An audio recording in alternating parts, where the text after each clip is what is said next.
Yes, good morning. This is Giddy Up with Gareth Hall on this Thursday. It's the 24th of July. A big hello to you wherever you may be listening on your local SEN track dial or the SEN app. And these days, every day, you can watch us live streaming on the SEN app, all thanks to Bet365, our Facebook page and our YouTube channel. That's all because it's never ordinary when it's brought to you by Bet365. Imagine what you could be buying instead for free and confidential support. Visit gamblinghelponline.org.au. Thursday means a big show as we prepare for a pretty handy winter afternoons racing there on a Saturday right across the country. We're racing, of course, at Caulfield. We've got a handy meeting at Randwick. We're racing in Brisbane. Not a bad meeting at Belmont and WAs. We're back racing there. So we'll try and find you a few winners with Giddy Up Stable Mail. It's an emotional morning here this morning because it's the final time we'll interview James Cummings as the head trainer for Godolphin. So he's our first guest. Will Larkin will join us, Nick Ryan, Peter Moody, Alan Keogh, Brad Widdop, Shane Nichols will also join us along with Adam Durant. So it's a busy Giddy Up Stable Mail coming your way. Adam White is back for Giddy Up's Punters Club as we try and find you a few winners in the AFL. We've got bag of tips today and then a massive weekend preview. Saki Tunbridge is back, Dean Watling, Mickey Gannon, and also Mitchy Lewis will join us. 0499 736 736 to join our conversation. That's 0499 736 736. But let's get stuck into Giddy Up Stable Mail on this Thursday morning. Now on Giddy Up, it's time for Stable Mail. He's been brewing to us since we kicked off Giddy Up nearly 3 years ago, and this is the final time as the head trainer of Godolphin, the great man, James Cummings, will join us. James, good morning to you. Good morning, Gareth. How are you? Good, thank you, mate. How are you feeling as you get set for the final time this Saturday to have runners going around in a black type race like the Group 3 Bletchingley Stakes?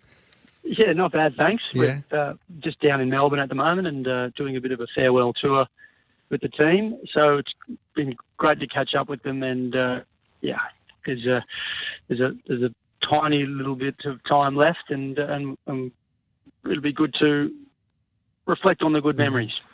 And what are the emotions like? Because I know talking to a few of your employees over the years, Godolphin under you, it's like a family, and you're close to a lot of people, both in Melbourne and Sydney and at your different training facilities. And you keep on mentioning it as well on this show that it's a massive team effort, and now you have to say goodbye in a way after all of the work and success and I guess the highs and lows that you've shared together. Yeah, there are mixed emotions. Yeah, in amongst all of that, whilst everyone he's got to move on. There's no doubt there's great passion that's associated with this team, and there's a passion for the horses, and when those horses start getting on trucks and moving to different stables, it's tinged with some sadness, but they go in good order, and of course we hope they do extraordinarily well, and I'm sure they will do well. But as far as the team dismantling goes, yeah, there's certainly mixed emotions involved in that. Is there one horse that was particularly hard to say goodbye to, or will be hard to say goodbye to, that had a special place in your heart? No, I wouldn't say there was necessarily one. It's interesting, like with everyone involved. There's very various reasons why someone might become attached to a horse, but what I've noticed with the staff and with this team, that they're seeing these horses leave, and it's it sort of draws out gets some emotions bubbling to the surface, and the saying of goodbyes, and a few cards being shared, and that's part of it. But you've got to drive on, don't you, Gareth? Yes. You haven't stopped driving on since you kicked off this show. You've been you're going from strength to strength. You've had a couple of big weeks, haven't you? Yeah, well, we're going to miss you. We're going to miss the driver. I tried to sign him up, but he's very, very hard to negotiate with. And, we'll miss him, but we'll see if we can. Someone surely will snap him up, James. Surely we'll snap him up. I don't know if he's in negotiations with anyone, but we'll see what we can do. Can Ken flash down the outside with Craig Williams looking to try and come over the top of Blake Shin and win that premiership and win the Bletchingley Stakes. I thought she was very good the other day. Yeah, no, look, she was ready to run a race, and while she got held up, she's got the wide draw today on Saturday, and she could use that to her advantage at Caulfield. She enjoys sort of that. She enjoys sort of being held up, but then getting to the outside and with that good dash that she does possess. You'd like to think she's got some chance, but this is a strong affair. It's a pretty good Bletchingley this year, and she'll need to be at her very best. It was excellent to see her get get another stakes win this campaign for her CV before she retires. But this second attempt at Weight for Age would be even sweeter for her. I know hypotheticals are difficult with the weather, and the weather can play a lot of games. But if it does come the rain, will you be happy with that? Yeah, I think that'd be okay. Yeah, I think that'd be fine. But the thing is, she's still bright and well. I saw her this morning and yesterday afternoon. I was quite pleased with her condition, considering she's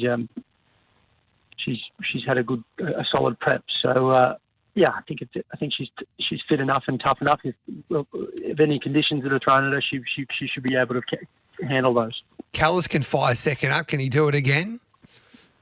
Look, he can, but he's going to need to do it over 6 furlongs, and that's been a challenge for him in the past. But he can bounce well from that draw, and I think that'll be the right form. I'd like to think that'll be the right form, and with that run under his belt, he'll be better off. So good to see him. Good to see him in a Weight for Age event that is a strong race and a good test whether or not he's up to remaining in training. And what do you make of Inhibition's chances? Well, look, I thought she was excellent first up. Yeah. There's no doubt she needs to improve up to Weight for Age, but she's going well, that mare, and the improvement that she needs to make. Well, I think she might be capable. She's improved before under these sorts of testing and demanding conditions, and surprised a few. So if she can keep climbing the ladder, these would be the right sorts of horses for her to do so at this stage of her career. Would Kin be your best chance there? I think so, yeah. I think that's probably fair enough. Driftnet up in Sydney, if the inside gate is the place to be or the fence, Driftnet looks like this gallop will be mighty hard to beat with Kay McAvoy aboard, the daughter of Exceed and Excel. Yeah, look, it'd be good to get in a nice flowing race with a positive draw that gives her every opportunity to win again this prep, like she did second up earlier back in May when Karen rode her at Warwick Farm. I think the draw's advantageous. I love the distance of 1300 for Driftnet, and fresh between runs has proved to be a good recipe for her in the past. She could run very well here. Tarpaulin was as keen as the driver when he went to New York back in the days in Manhattan when he arrived off the plane. Like, he just wanted to get on with it, and then he loomed up and then he faded. I would imagine because he just got too keen. You've trialled him since. Will he set a little bit better come Saturday?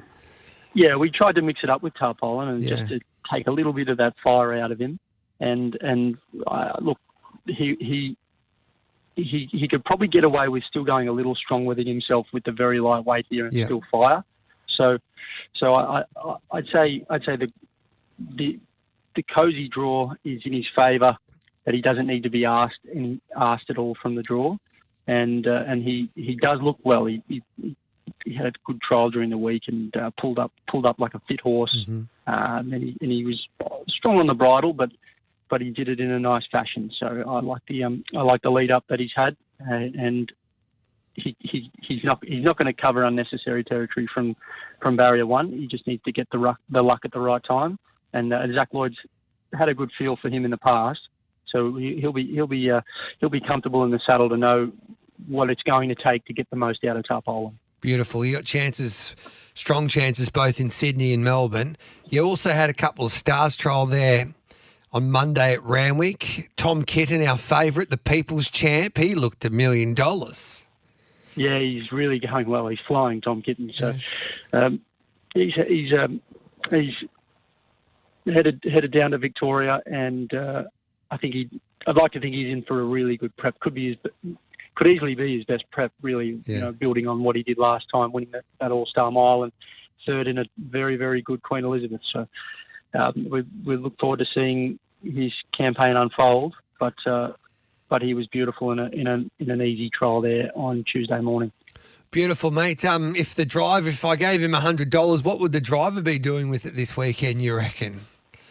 Well, I reckon he might touch base with you during the show. Okay, then. I'll make sure I have my phone on me, James, and we'll be ready to go. What are you going to do for a year and a half? Can we sign you up for special comments and your expert analysis on Giddy Up? Can we get in first? Well, I've got a few trips coming up. Yep. So I've got a little bit on my plate. And Bob Baffert says you're going to catch up with him. I'm looking forward to seeing. Yeah, getting over to the States. I'll see his setup. I'd love to see his setup and get a little bit of insight, glimpse of how he might go about preparing for a Breeders' Cup. And that's a carnival I've never been to, considering the time of the year that it's on. So that'll be something to look forward to. That's for sure. The best, along with Ray Thomas, James Cummings and Bob Baffert with the best hair, I reckon, in racing. Will you go to Europe, spend some time there? Yeah. I'm going to get over to Ireland in the middle of September. Yeah. So that'll be an eye opener. And I've not been there before. There's some good races on at that time. It'll be interesting to see some good 2-year-olds, and there's a very good 3-year-old there of Coolmores that hopefully I get to lay eyes on too, amongst other things. And then in late November, head over to Japan and see some of the setups there and the Japan Cup to go with it. So there's a lot to look forward to there. James Cummings tours would be sold out before you know it. Last one before we let you leave, and I've got a lot of text messages coming through saying how much they love you, Jimmy. But who's your favourite all-time Godolphin horse? Is it Adamo? Well, he's up there. Like, he's definitely up there in the upper echelon. But it's very difficult to train all those horses and then pick out a favourite. It doesn't feel quite fair. Did you get a few phone calls when those tried horses were being put online the other day? I nearly rang up and said, we'll see if we can buy a snack bar or somewhere like that, and we'll see if you can train it for the first 6 months, James. Yeah. That might be a bit too soon. Hey, we appreciate you coming on our show whenever you could, mate. And it's been a lot of fun, especially with the driver. It's been, you've entertained us as well as helping us back a few winners. And Australian racing's going to miss you. Hopefully you're not in Hong Kong for too long, but we've got Hong Kong Corner on this show, so we'll get you on from time to time. But you should be proud with everything that you achieved, not only the impact that you had on the track, but the great work that you did off the track as being a wonderful ambassador for this sport that we all love. So thanks, James. Great congratulations on a wonderful stint at Godolphin. And we wish you the best of luck going forward, and good luck, especially on Saturday. Thanks, Gareth. It's been a pleasure. All right, say good day to Reggie for us. He can have a job with us as well if he hasn't got one yet. I will do. Thanks, mate. There's James Cummings there. We're talking about Reggie Fleming, who was an assistant trainer to Bart Cummings for so many years, and then spent so many years having success with James there at Godolphin. 17 minutes past 8. I'll get on to the driver to see if you can text me regarding his $100 staking plan for the Godolphin runners this weekend. But we'll come back with Will Larkin next, because Barraquil goes around in the Bletching Lane. It'll be awfully hard to beat, you would imagine, first up.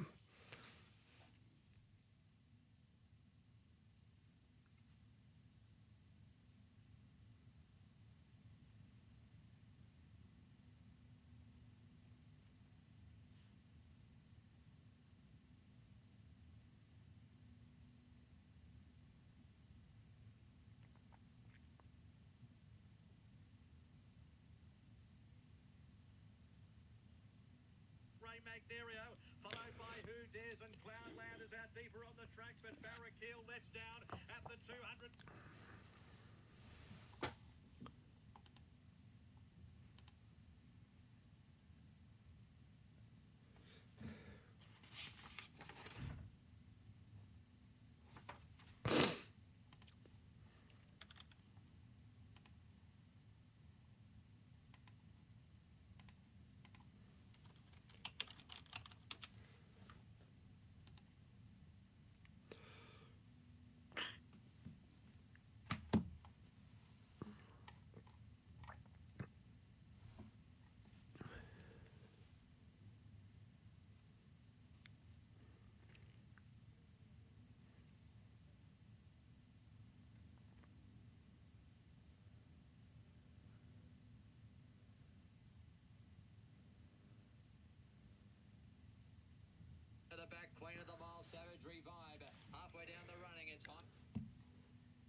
hiatus out deeper, Arkora, then Eden Rose.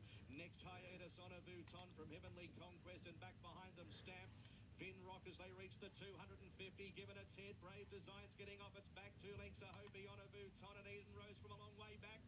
Finrock extends at the 150. 2 lengths in front of Brave Design on a Vuitton. Finrock is going well. What a win. Second race start in the Sires. Finrock too good. Brave Design second on a Vuitton. Then Eden Rose. Next Algorithmic Maywa. Next a Hopi further back Tom. Then came out deeper Seriously Hot from Stamp for Fetus. Hiatus Arkora. Sunlit Serenade. And Heavenly Conquest. Oh, there's some real push button about this guy. Finrock has put them away. The colt by I Am Invincible, Mark Zara.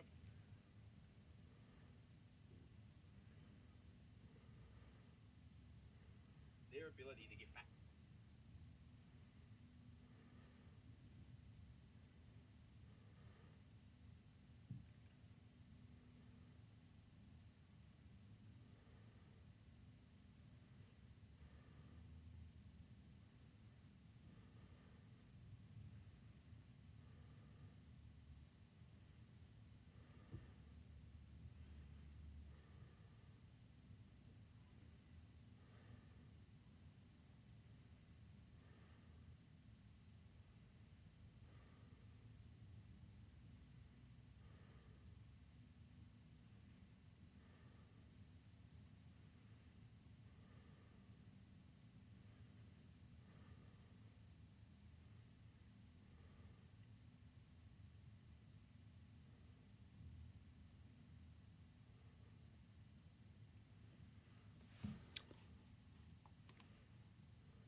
Join the conversation. Text us on 0499 736 736. Live across Australia on SEN Track.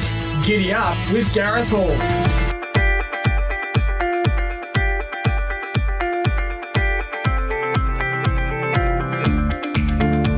This is Giddy Up with Gareth Hall, thanks to Bet365 on this Thursday morning, and we're getting through Giddy Up stable mail. He was superb to us last time we had a chat to him. Will Larkin, of course, part of the Corstons team these days, and he joins us now. G'day, Will. G'day, Gareth. How are you? Good, thank you, mate. You must be excited to get, I would imagine he's your best horse, Barraquill, back to the races in the Bletchingley Stakes. Yeah, definitely. It's always exciting to have him heading back to the races. I'd definitely say he's our best horse, and he's probably the one that we firmly believe will deserve his crack at some Group 1s in the spring, so it's exciting to have him back. Can he win first up from an inside gate? Oh, I think he can. Like, on his ability alone, he probably can, but it's well documented that he's not screwed right down, especially coming off a long break. Our main aim is just to get into a Manicato, so he'll be primed and ready by then, but right now he's probably got a fair bit of improvement to come. What about the surface? What would be his preferred surface come Saturday? I don't think you'd love it in a heavy, but soft range is no issue for him. I think he won on a soft 7 at Caulfield last time he was there. So, it's not going to be an issue to him. I just probably think he might be wanting a bit late. If it was 1100, I'd be ultra confident that he'd be going there and winning, but just being first up off a long break, 1200 first up might be just the question mark. Do you see him box seating here from gate 1? I think so, yeah. There looks to be a little bit of speed around, and look, they'll probably back it off in the middle stages. It just probably depends on how wet it gets. When it gets a bit wetter, they tend to just hold him up because they don't want to be doing too much on a heavy track. So, I don't really want him leading just because he is underdone with plenty to come. I'd rather him get a bum to follow and be closing late. We know he's got a dynamic turn of foot when he's on his day. So, look, if it's going to be wet and we're late in the day, they're probably getting off the fence late in the day anyway, so there should be a run that will present itself at some stage. Yeah, that's a beautiful part of doing a preview on a Thursday. It could rain during the day, so the track can change quite considerably within half an hour. So he's going to get his chance anyway, and let's hope the inside isn't too bad. So would you back him at 290 or would you let him go this week? I'd probably back him, I think. Yep. I think 290 is probably the right price. Around that $3 mark, I thought would be pretty fair coming off a long break, but he's backable at that price. Probably if he's getting shorter than $2.50, he's probably going to need to be a few lengths better than to win at that price and want to be laying into it. But I think he's a decent enough price to, warrant that if he does bring his best, he should be good enough. I saw Verdot. He's jumped out at Kilmore recently, had a great campaign there last time around. He gets an inside gate, Blake Shin, 1,100 metres first up. Your thoughts there? Yeah, he's a really nice horse. He's always been one that's impressed us ever since he was a 2-year-old. Another one a little bit like Barrack Eel. He went a long time to get to the races just because he had his niggly issues the whole way through. But I think we're right on top of them now. He's been really good this preparation. He, after Moonee Valley, just got a bit crook. So had 10 days in the paddock, didn't have a big spell. That's only why he's coming off one trial. He had a good bit of fitness underneath him from last preparation. So his trial was excellent. He beat him by a big space there, but I'm not sure there was too much in the trial that up to his ability, but I think he's one that can go through the grades for sure, so he's ready to go. Does he jump out and try and make his own luck there Saturday from that inside gate? Naturally, he probably will because he's quite quick out and wants to get going, but at the same time, I think there is enough speed drawn outside him that he can take a sit. I'd probably prefer that just as, he is a first-up horse and he's going to get better and better as he gets deep into the campaign, but if he found himself in front, they'll find it hard to get past him. And then Super Celia, she was well in the market there at Caulfield the other day. She followed a hot speed and they flew over the top of her. She had barrier 1 the other day. She's barrier 15. What do you make of her chances? Yeah, we went up to 1,400 last start, and she's not a very clean-winded filly, so just wanted late. I think she was kind of still coming on the line, but it kind of took away some of her sprint. So back in trip to the 1,100 is definitely going to be a positive. We've kept it nice and fresh. She galloped on Saturday morning, and it was probably the best gallop I've seen from her all preparation. So I think she's in good form. She just needs things to go right. Would have been confident that she'd be a good each way chance, but then you see the gate and it kind of throws you off a little bit. So where she gets to in the run is going to be completely up to Blake. I'm not going to tie him down. If he wants to go forward from there, if there's a lack of speed, he's more than welcome to. But she's a filly that's got a lot of talent, and I reckon if she was cleaner in the wind, she'd probably be a very, very good horse. But I'd say if she gets the right run, she'll run on us. Just a couple of questions. So if the rain comes, will that suit her? I think she's better on top of the ground. Okay. I'd say good 4 to soft 6 range is her. Wetter than that, I think her wheels start to spin a bit. So, look, if it got into a heavy range, we probably wouldn't go around, especially being drawn out wide as well. But hopefully the rain stays away for her. And what's her best trip then? I think 11-12 is going to be at the moment. She's probably going to need to be a horse that's looking for a throat operation later on the track. But, I think while we're at this stage in her life, probably a sprint trip is up to her alley. But I think in time she might get over further. And that's why the blinkers are on, because she is coming back in trip like that? Yeah, definitely. When 1,400 back to 1,100, especially off a fast run 1,400, you always got to do a little bit less of them just to keep them nice and fresh and feeling really well.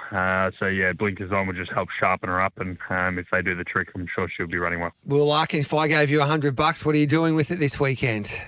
I'd put it on Verdo. Beautiful. There we go. Verdo, which is nice and early at Caulfield.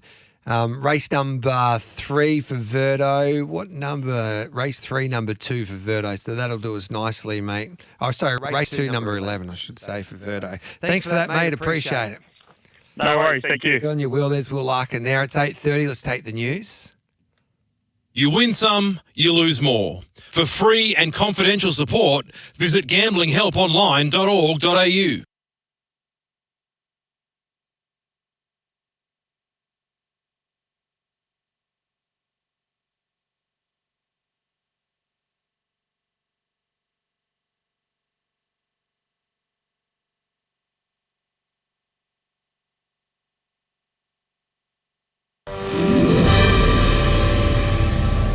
powered by Signet, making SEN News headlines. The Albanese government has lifted a partial ban on US beef imports, opening the door to tariff talks with President Donald Trump. Triple murderer Aaron Patterson may avoid a life sentence after being diagnosed with a rare psychological condition 2 years ago.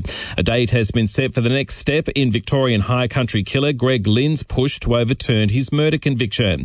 And marriage rates increased just over 4% in 2024 from the year before, and divorce rates have dipped according to stats out today. Coming up, sen.com.au sport. Will Day returns for the Hawks to face the Blues tonight to kick off round 20 with Finn McGuinness out. Harry Mackay and Blake Acres return for Carlton with Flynn Young and Francis Evans out. And an incredible haul of 20 goals has been kicked by Byron Pickett Jr., the son of Port and North Melbourne Premiership player Byron Pickett, during a match on South Australia's Eyre Peninsula.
Join the conversation.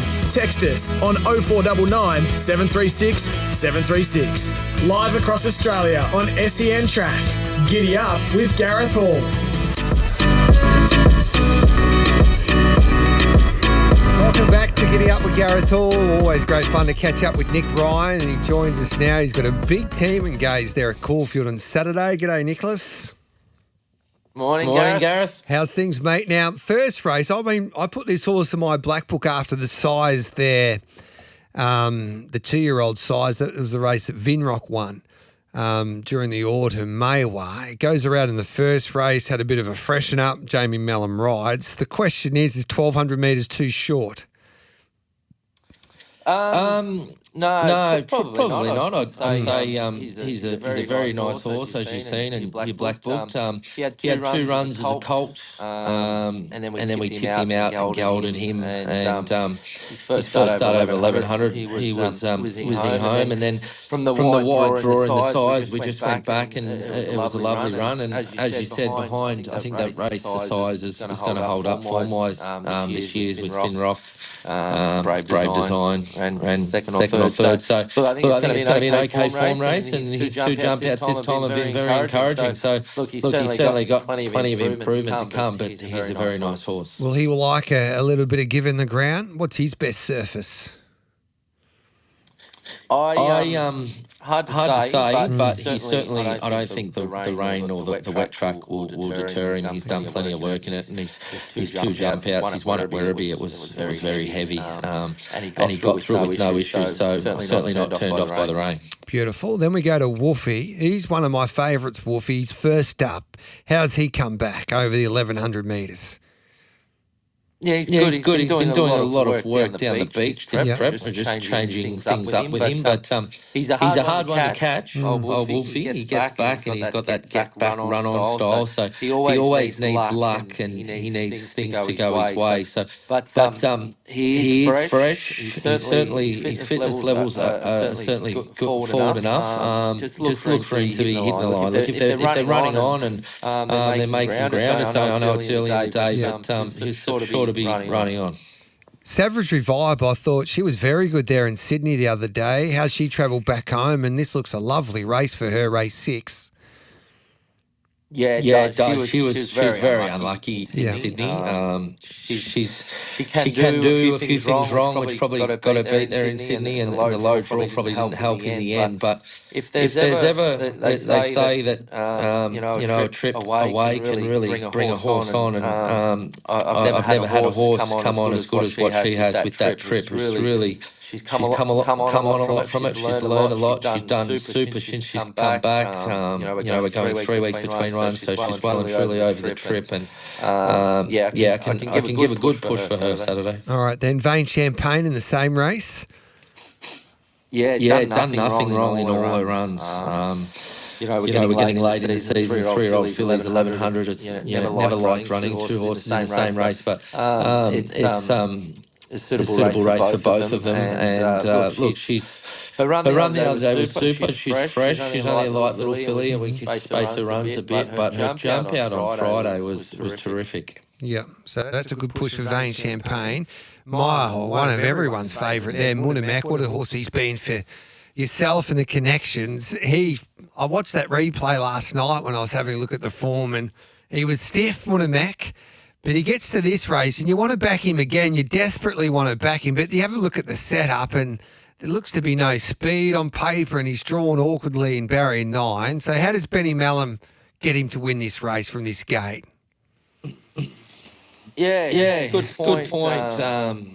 I haven't spoken to Ben. I will tomorrow. Thursday's probably early to start thinking about that day, but we'll go over that tomorrow, and I'll talk to him. But obviously it looks lack of tempo in the race. But I think last start in the Winning Championship, the low draw probably did cost him the race because he was hemmed away and he only got out late. So albeit he's drawn wide, but it's going to be interesting how the track plays Saturday. We're going to know if there's any bias or any pattern come his race. But at least he'll be out of trouble wherever he is. He'll have room. The horse is in the zone. His first up run was good. He put the riding on the wall last time. Normally when if you go back and look at his form, when he starts running well, he starts winning. Yeah, and I guess with these slow tempos, if he can be close enough with some momentum as they swing for home, and if the track is playing to those horses out wide, then sometimes off slow tempers, as you well know then, Nick, it can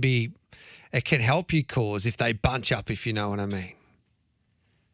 Yeah, correct. If you wind back the clock, maybe 12 months when he might win a championship final on him, he just towed himself and chimed in at the top of the straight and raced away. The tempo come out of it, and he was in clear air. So if that's the case that day, I'll certainly be telling Ben to do that and just take any bad luck out of it and give him some momentum and every chance. He's surely going to be hard to beat. He's a tough horse and he's very fit. He's going to be 10 next month, but you wouldn't know it. No, if he does win, it will be a hurricane there with all of his supporters at Caulfield, and Hurricane goes around the last. I reckon this is a winnable race for him first up if it's an advantage to be out wide there on Saturday at Caulfield.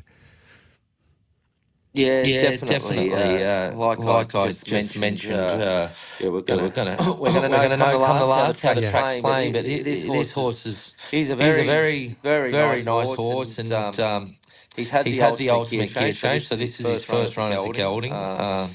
Last spring was a little bit different. We kicked him off over a mile and he won, but he's certainly fit enough. Whether he's going to be able to get over the top of them, we'll see Saturday. But look, I think he's one of my more exciting ones heading into a spring. If I gave you $100 this week, what are you doing with it, Nick? Munamek all day long. $100 straight out. Race 7, number 3. Yeah, he's a very trustworthy horse, yes. And he doesn't owe me anything. No, and make sure Benny's on. I love it when we back one and Benny is taking the ride, so look out, Munamek, race 7, number 3. That'll do us nicely. Anything at Bendigo on Sunday for us battlers if that wins? We'll have a few in the acceptances. Star Rapper's a nice horse there on Sunday. He'll be in the 64,000, so multi them two up. Beautiful, Star Rapper. So he'll be in race number 6, probably there.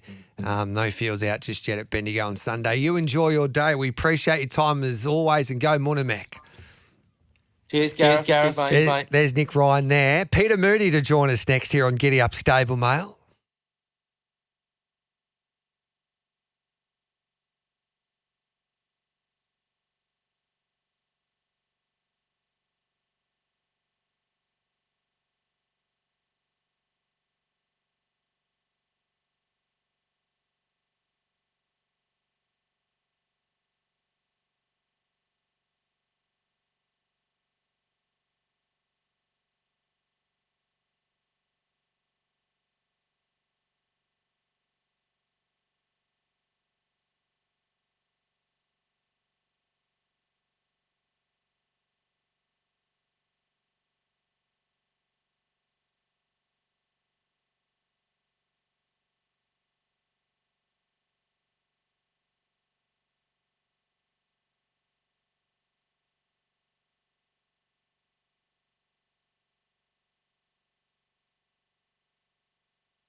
Join the conversation. Text us on 0499 736 736. Live across Australia on SEN Track. Giddy up with Gareth Hall. Welcome back to Giddy Up with Gareth Hall. It is 8:45. It's always a pleasure to catch up with the Hall of Famer Peter Moody as we get set for a meeting at Caulfield on Saturday. He owned Caulfield there for a long time when he was based there at the Heath, and he joins us now. G'day, Pete. Morning, Gareth. How are you? Good, thank you, mate. I'm excited to see Ole Dancer back at the races. Wasn't Ole Dancer impressive there on debut in South Australia? Yeah, she was. She did a good job over there. Young filly travelling away first time and first run, and got the job done nicely.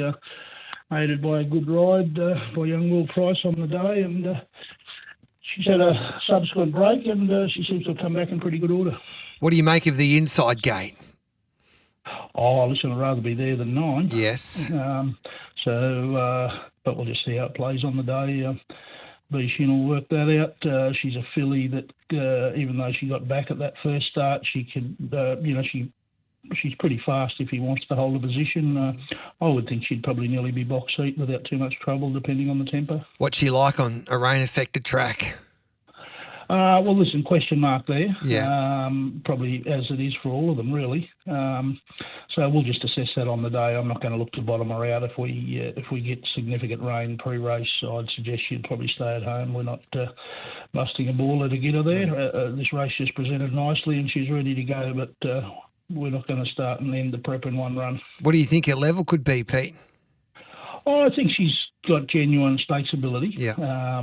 She's still a very unfinished product, whether it's spring or autumn, but I think she can work her way through the grades and end up in stakes company in some way, shape or form. Pounding steps up to the 2,400 metres in this Vobis Gold Stays event. How can he beat Jimmy the Bear? Oh, well, I think you've probably just got to hope that Jimmy doesn't run the trip, and we do, but I think there's probably big question marks here on both of them, for that matter. Pounding sort of rounded off the 2,000 the other day, okay. Jimmy the Bear was sprinted too quick for him. I've got no doubt on top of the ground we could have beaten Jimmy the Bear, but he just sprinted when we were going around the turn, and then when we got balanced up in the straight, he rounded the race off again. But I would suggest if we do get genuine wet ground, Pounding will stay at home because it's a waste of time. Kenny was good there at Ballarat. This is much harder. What do you make of that galloper's chances over the 1,100 metres in race 6? Yeah, well, she was very good at first start on the turf at Seymour. Got back and ran on very strongly, and then Ballarat Synthetic, we elected to ride her forward, and I think that took away from her performance, even though she was able to win. I think she's a nice filly. She's got to step up a fair bit against a few of these. You've got a few 70-odd raters there up the top of the weights. Listen, she needs to improve again, but I think she's got scope for that and probably not the worst each way hope. I like that push there at around $20 with Bet365. Bridal Waltz defeated the Everest favourite, it seemed like that the other day at Flemington. beat Black Caviar. You knew what you were doing. Did you have a bet, Moots? I had a little, actually, your nemesis, Blue Eyes. Yeah, Blue Eyes. Having a little, I tipped them Bridal Waltz all into Queensland in the state of origin. It was a nice little double. Flying. So you're backing her again? Listen, she's in great order. 100 years of history. I think there's been one 3-year-old filly win this race. Yeah. So obviously she's going to have to buck the trend, but she races on her about the speed, makes her own luck, handles soft ground if it does present, and she's very fit and well. I expect her to be ultra competitive again. She's got to come up again, but I think 6 furlongs is right in a wheelhouse, given the ground's right in a wheelhouse, and fitness levels, she probably holds that benefit over a few of her opposition here. And like I said, she's going to make her own luck. You would imagine she probably sits 1, 2, 3 in the run. I'm pretty happy with her heading into it and looking to add to a black type resume. And then Moments drops back in distance and heads to South Australia on Saturday in the 3rd race. Yeah, well, just like a lot of people, probably this time of the year, you're just chasing that last 3-year-old before they turn 4. He was ridden too close in the 2000 the other day. His 2 runs prior at Flemington at a mile was certainly good enough to see him win this race, and he seems to have bounced off those runs well. I just thought a road trip might round out his education, and he'll come back as a 4-year-old benchmark horse and whack away through the grades, you know. And I was looking forward to seeing that Snitzel Filly Conscious go around in the Lightning Stakes, but you decided to keep her at home. Yeah, well, it's hard enough from barrier 15 when we walk over the road to Pakenham, let alone travelling to Adelaide for that. So she'll have the day off, and she'll take a place at Sandown next Wednesday in a 2-year-old 1,000 there, all being well en route to better races in the spring. Oh, if I gave you $100, Pete, what would you do with it this weekend? I'd nearly have it on Bridal Waltz, just because she probably ticks more boxes than crosses. I respect that she's taking on older, more seasoned, and probably better horses, but she handles the track conditions, whatever presents, races on speed, makes her own luck, and probably has a fitness advantage over some of her rivals. Beautiful. Race 8, number 9, Bridal Waltz. I'll buy you a beer if she gets up as well. I don't reckon Blue Eyes would have, but I will anyway. Race 8, number 9. Good on you, Pete. Thanks for that, brother. All the best. There's Pete Mooney there. 9 minutes to 9 o'clock. Let's take a break. We'll come back with who's next. I think we're looking forward to catching up with Alan Keogh. He's got his star galloper Shaggy going around at Rosehill on Saturday.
Join the conversation. Text us on 0499 736 736.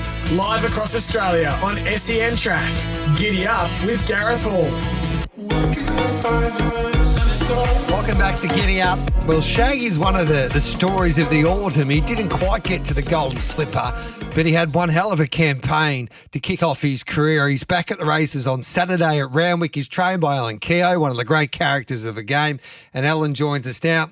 G'day, Alan. Thanks for joining us on Giddy Up. How is Shaggy? Yeah, really good, mate. Really healthy and happy. So. Beautiful. He's had a trial. Were you happy with his trial there at Newcastle recently?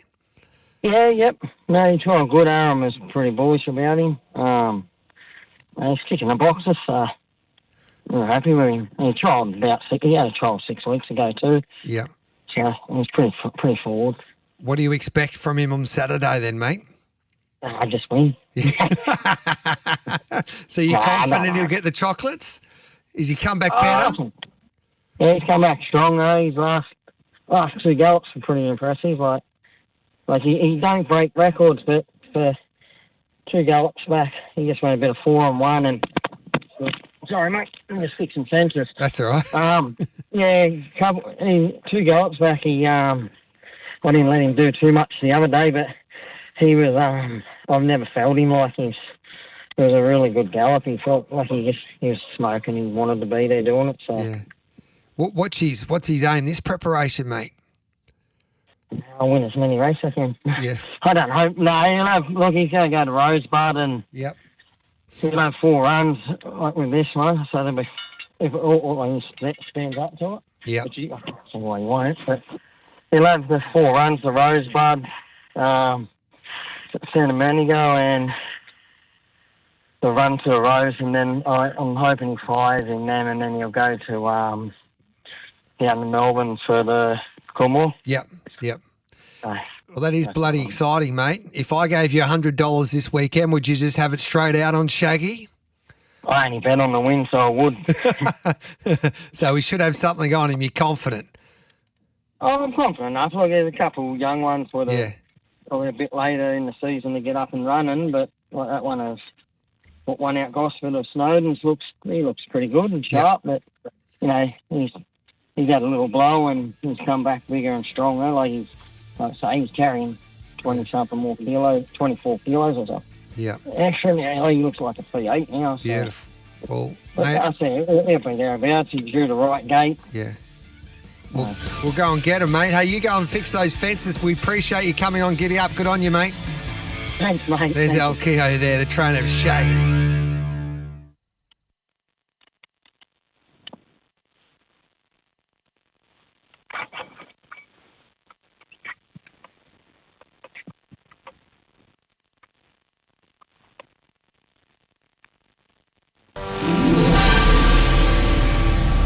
Powered by Signet. Good morning. I'm Nate Gardner with SEN News. Hundreds of public hospital doctors in South Australia are preparing to walk off the job next week as pay negotiations with the state government hit a deadlock. The union says doctors are demanding a 10% annual pay rise over 3 years. Up to 3,000 doctors are expected to stand down for 1 hour next Wednesday if last-minute talks this afternoon break down. A bill will be introduced to Parliament today which would enshrine penalty and overtime rates in law.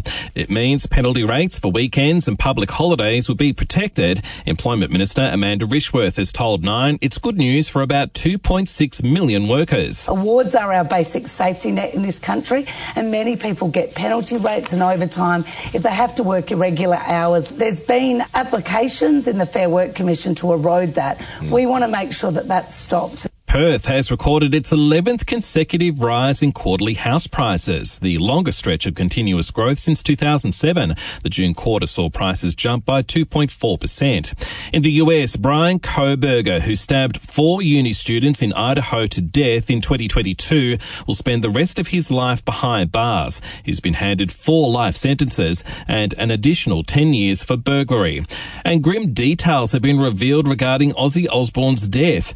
Paramedics spent over 2 hours trying to save the Rocker's life. Up next, SEN Sport. Alex de Minaur is through to the round of 16 at the US Open lead-in event in Washington. He'll take on Czech player Easy Lehecka next. Fellow Aussies Alexander Vukic and Alexei Poprin were both beaten.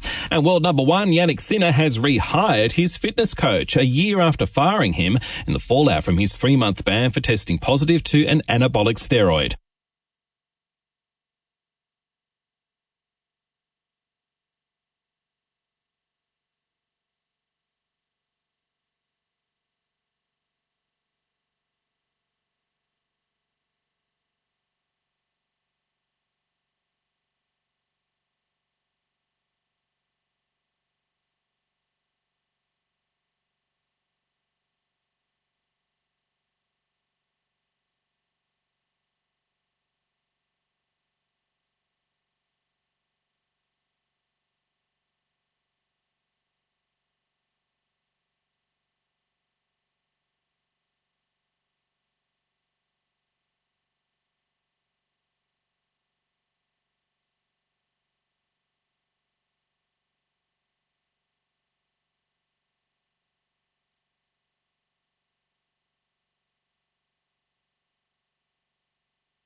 Join the conversation. Text us on 0499 736 736. Live across Australia on SEN Track. Giddy up with Gareth Hall.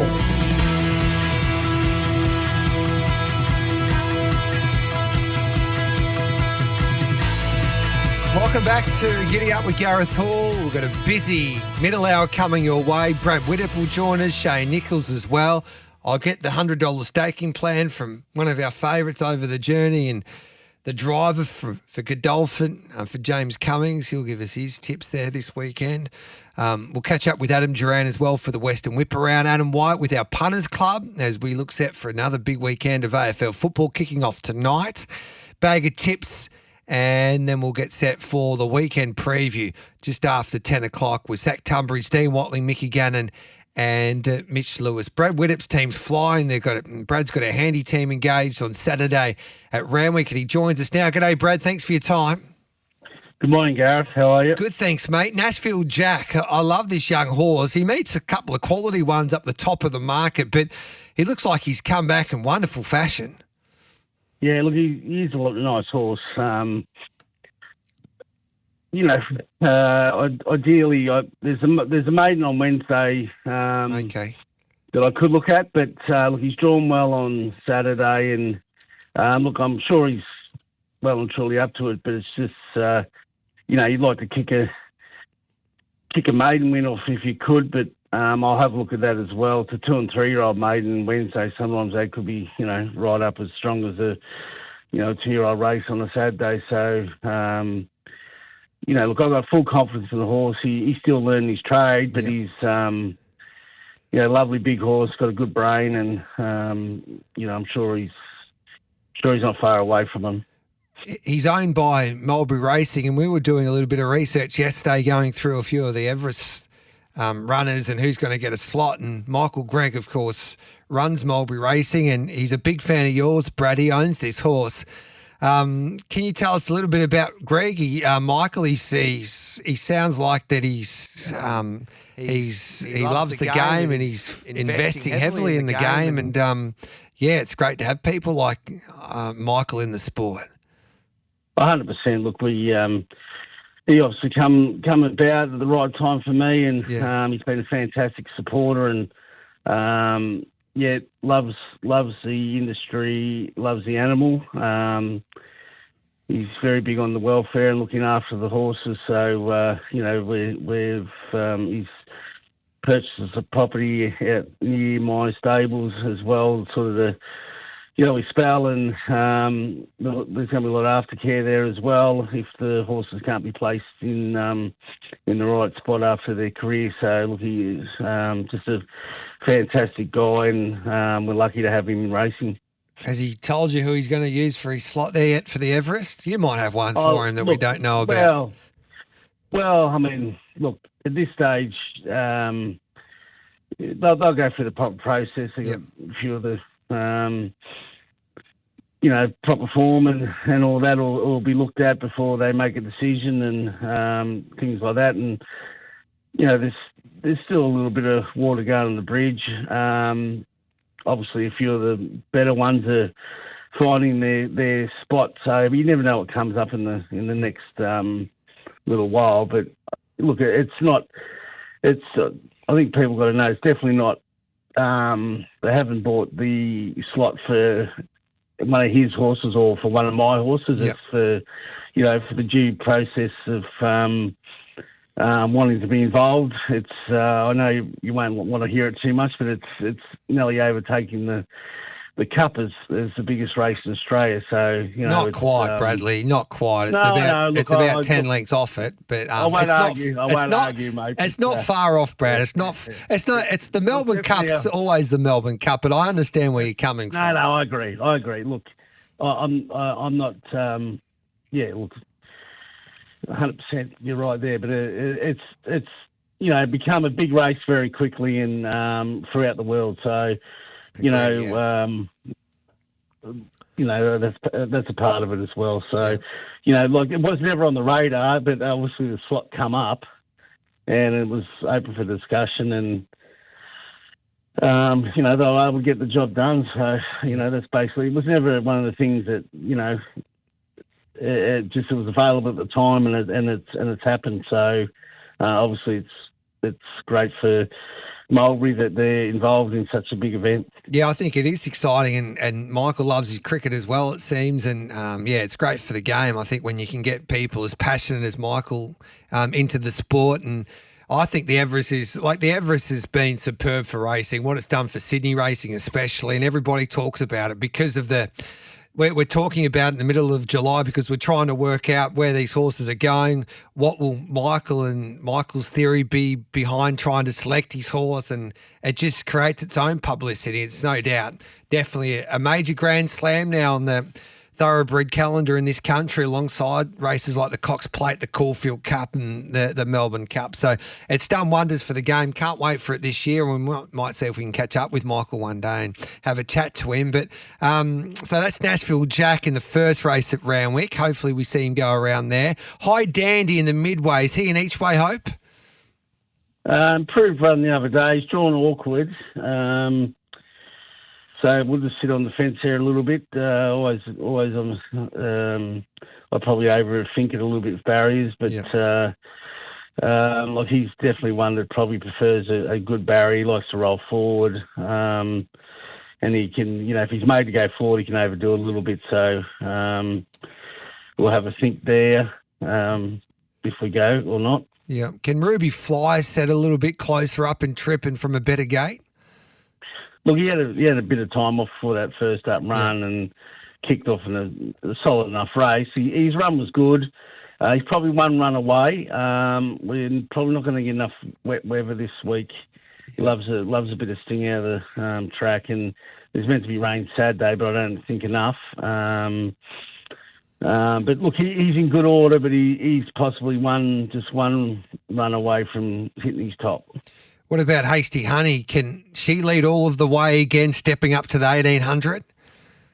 She's look, probably hear this a lot, but she is flying. Yeah. She's going really well. She looks great this time of year. She's already losing the coat, and seems a happy horse. I couldn't knock her at all on what she's done. And I'm sure if she got the right sort of run, she'd be very competitive Saturday. And should we put Black on Beauty in our quaddies at a price? Yeah, look, I haven't looked at the price too much about her, but she's she's a pretty good mare on a day. Obviously, it's hard getting them. She's come from a good trainer and coming back from Queensland and Sydney and mid-preparation. So they're all the things you probably prefer to kick them off from the start of preparation. But look, she's a lovely mare. Trialled up pretty good the other day. So she's drawn awkward as well. But I dare say we will be going around, but I'd sort of be looking there at this stage. I think she's definitely an each way type of horse, but I like to see what she does. Stable's been on fire, mate. If I gave you $100, what would you do with it this weekend? Oh, look, I think the obvious one there is Nashville Jack. If he does go around, he sort of hasn't done anything wrong yet. He's ran fourth and fifth in stakes grades, and look, he's come back trial well. So I think wherever he goes, he's going to be competitive. Beautiful, mate. We really appreciate you coming on Giddy Up as always, and good luck this weekend. No worries. Thanks, Gareth. He's a star trainer, Brad Winnip, and Nashville Jack. That's race 1, number 3's play there with the $100 staking plan. Time for a break. The Western Whip Around's not far away with Adam Durant, but our next guest will be Shay Nichols, who's got some nice chances engaged there over the weekend. The trainer from Mornington.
Join the conversation. Text us on 0499 736 736. Live across Australia on SEN Track. Giddy up with Gareth Hall.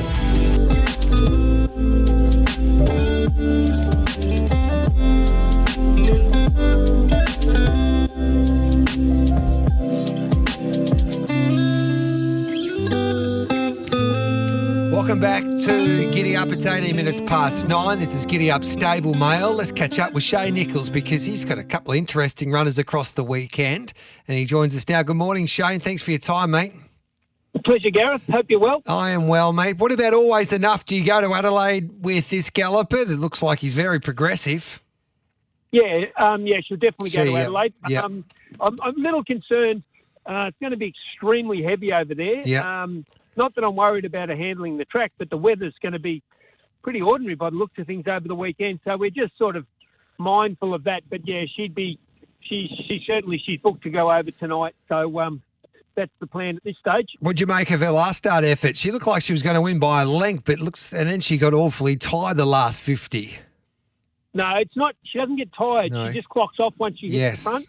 So when she's not chasing, like she goes to them very easy, and then as soon as she gets the job done, she just clocks off. So I'd like to see her sort of really charge away from them, which I think she's got enough talent to do. But she just once she gets there, she just looks after herself a little bit late. So hopefully, she if they're not spread across the track on Saturday, she's got something to chase until late in the race.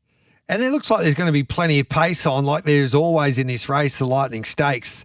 And it's always a fascinating race because you get these 3-year-olds taking on the latter, the 2-year-olds there at the end of the season. Yeah, she's drawn slightly awkward from an inside gate because she'll be midfield somewhere. So at some stage, Zach will have to sort of extricate her out of that little spot on the inside of them and get to whatever is the better part of the track. It could be, cactus all the way across by that time. But yeah, we'll leave that to his steer. And yeah, they are up and one at speed. I noticed the last few years the 3-year-olds have been winning them. The 2-year-olds haven't been able to. But, it's a nice race. There's a few handy ones there. I don't know where Toby Lake's going. He's drawn well in Melbourne and poor in Adelaide. And he's got the favourite at the moment. So you haven't spoken to him. No, we're trying to find that out. We'll find that out just before the weekend preview. But I reckon he'll be going to Melbourne, I think. But yeah, you'd think so, but you never know. You never know. And then New Genius, it loomed up like it was going to win the other day. Yeah, had a very, very tough run, sort of 6 deep, no cover, and was extremely brave. Gets a better run from the gate, probably going to be wet, which will suit him. Senior on, I would think he's, well over the odds because he's run well at 7 furlongs at Caulfield before and he handles the wet and down in the weights. Yeah, he ticks a few boxes. If I gave you $100, mate, what would you do with it this weekend? Or you got even some chances Friday? Probably buy a couple of slabs of stubbies. Yes, no. It's only allowed for the punters club, see? And then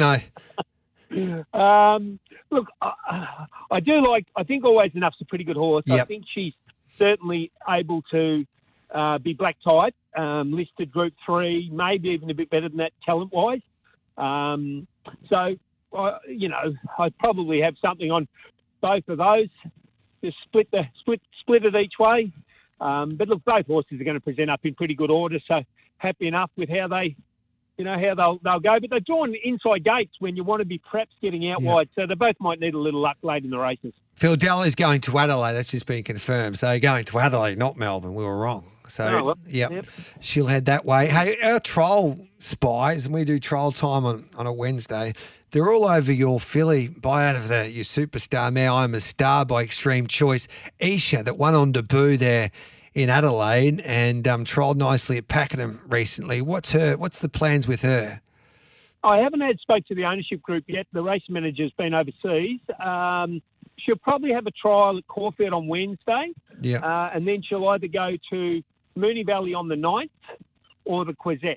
Okay. We just haven't finalised that yet. But look, she's come back in good order.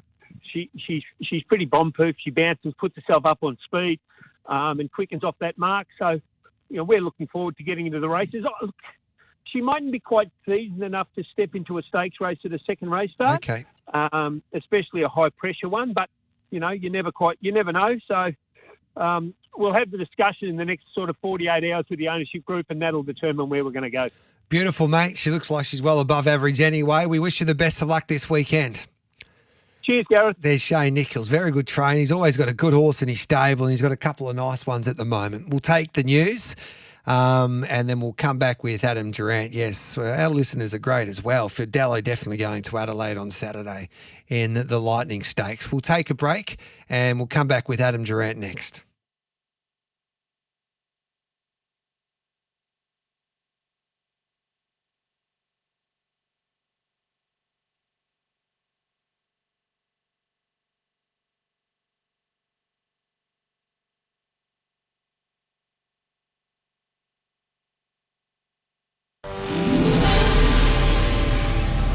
Powered by Signet, making SEN News headlines. The Albanese government has lifted a partial ban on US beef imports, opening the door to tariff talks with President Donald Trump. Triple murderer Aaron Patterson may avoid a life sentence after being diagnosed with a rare psychological condition 2 years ago.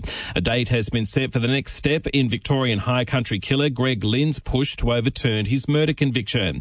And marriage rates increased just over 4% in 2024 from the year before, and divorce rates have dipped according to stats out today. Coming up, sen.com.au sport. Alex de Minaur is through to the round of 16 at the US Open lead-in event in Washington.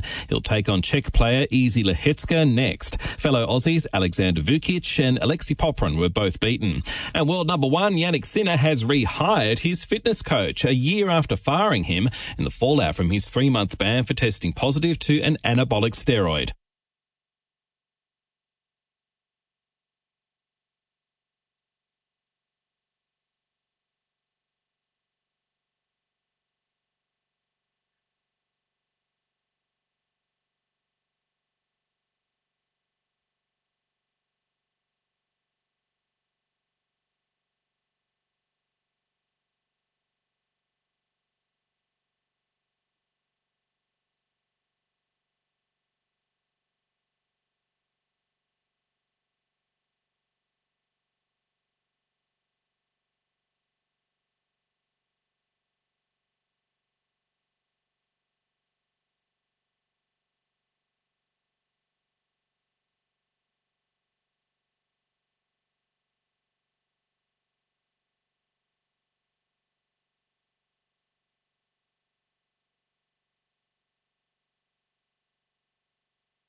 Join the conversation.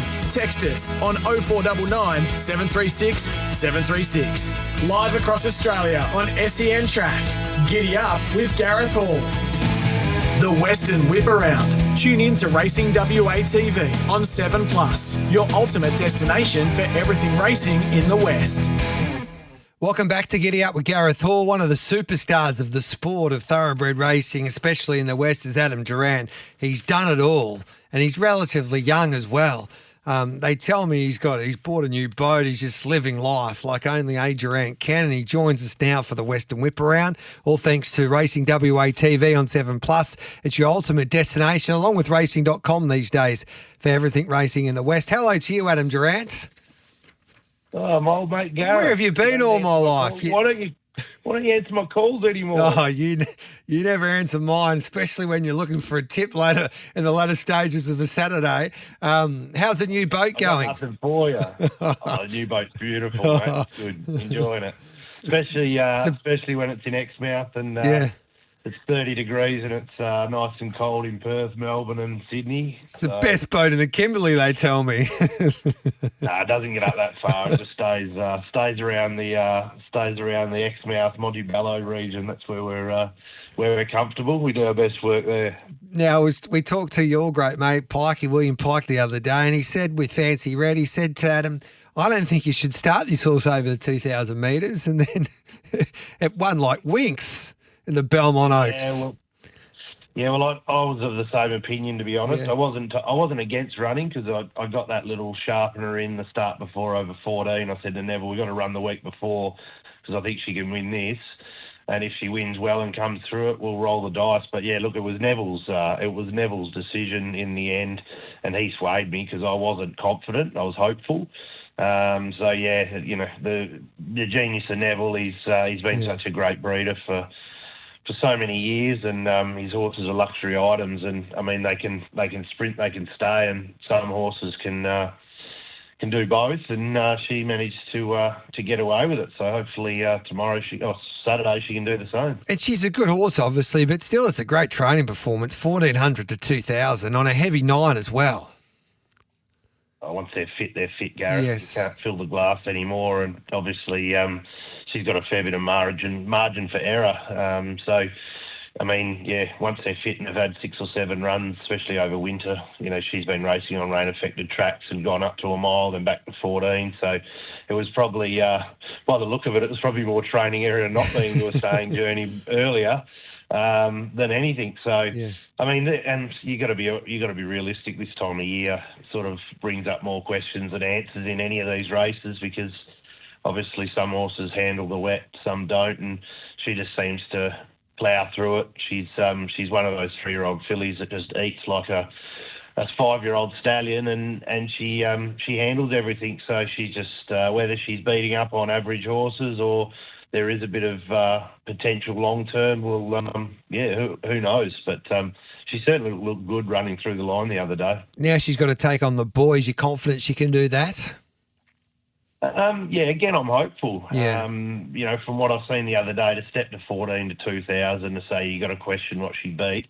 The boys are probably a bit more better credentialed, that they'd been racing in Metro, whereas the horses that she beat were probably a little bit below par, with no disrespect to them. But I think you look at the times, run on the same day, within half an hour apart, she's run sort of 6 lengths faster, and to the eye, she looked stronger through the line than...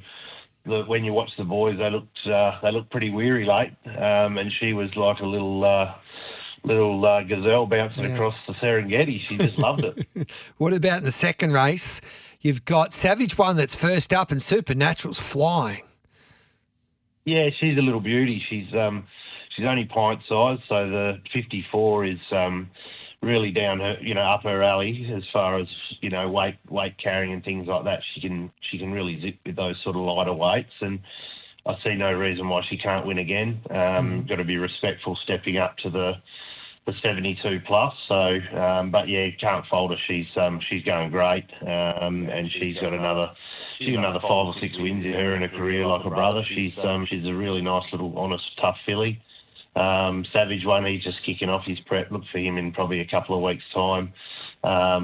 Deteriorating tracks and real wet ground is his gravy, and he seems in good nick. But Saturday won't be his day.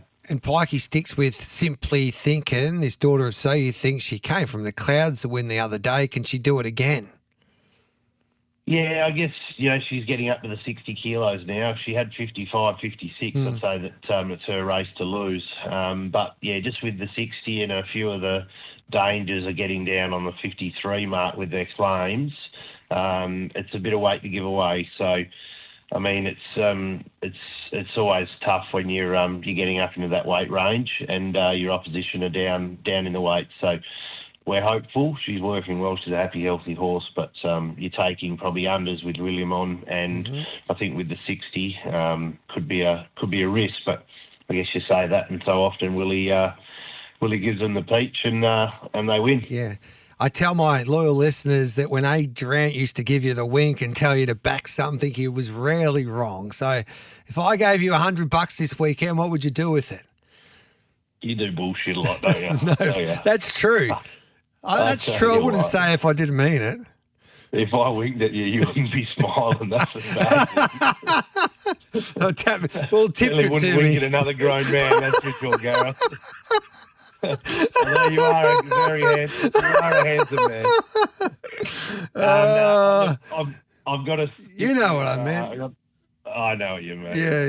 You're still a bullshit. Yeah. I think if I was gonna have a bet, I've got to stick with my girls. Supernatural into Fancy Red. You got to have a multi. Beautiful. 100 on, and I think we got the right man on board. Yeah, race 2, number 10 into race 4, number 6. And that's at Belmont on Saturday, and it's great to be back racing at Belmont. Anything at Northam today?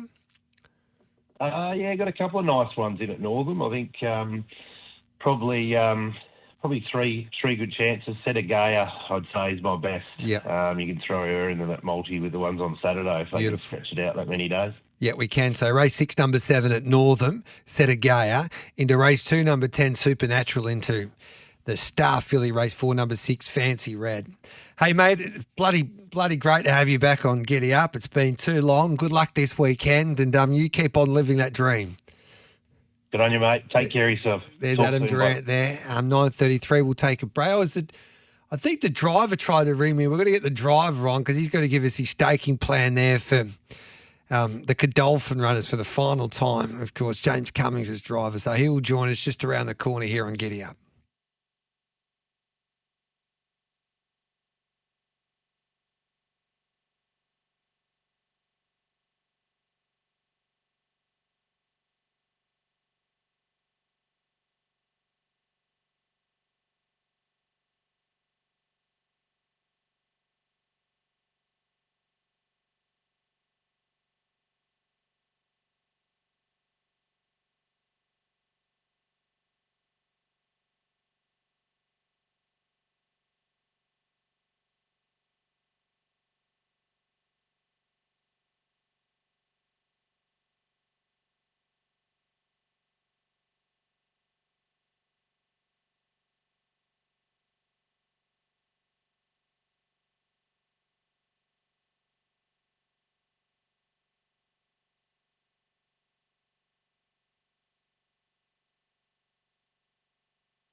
Join the conversation.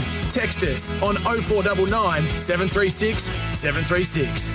Live across Australia on SEN Track. Giddy up with Gareth Hall.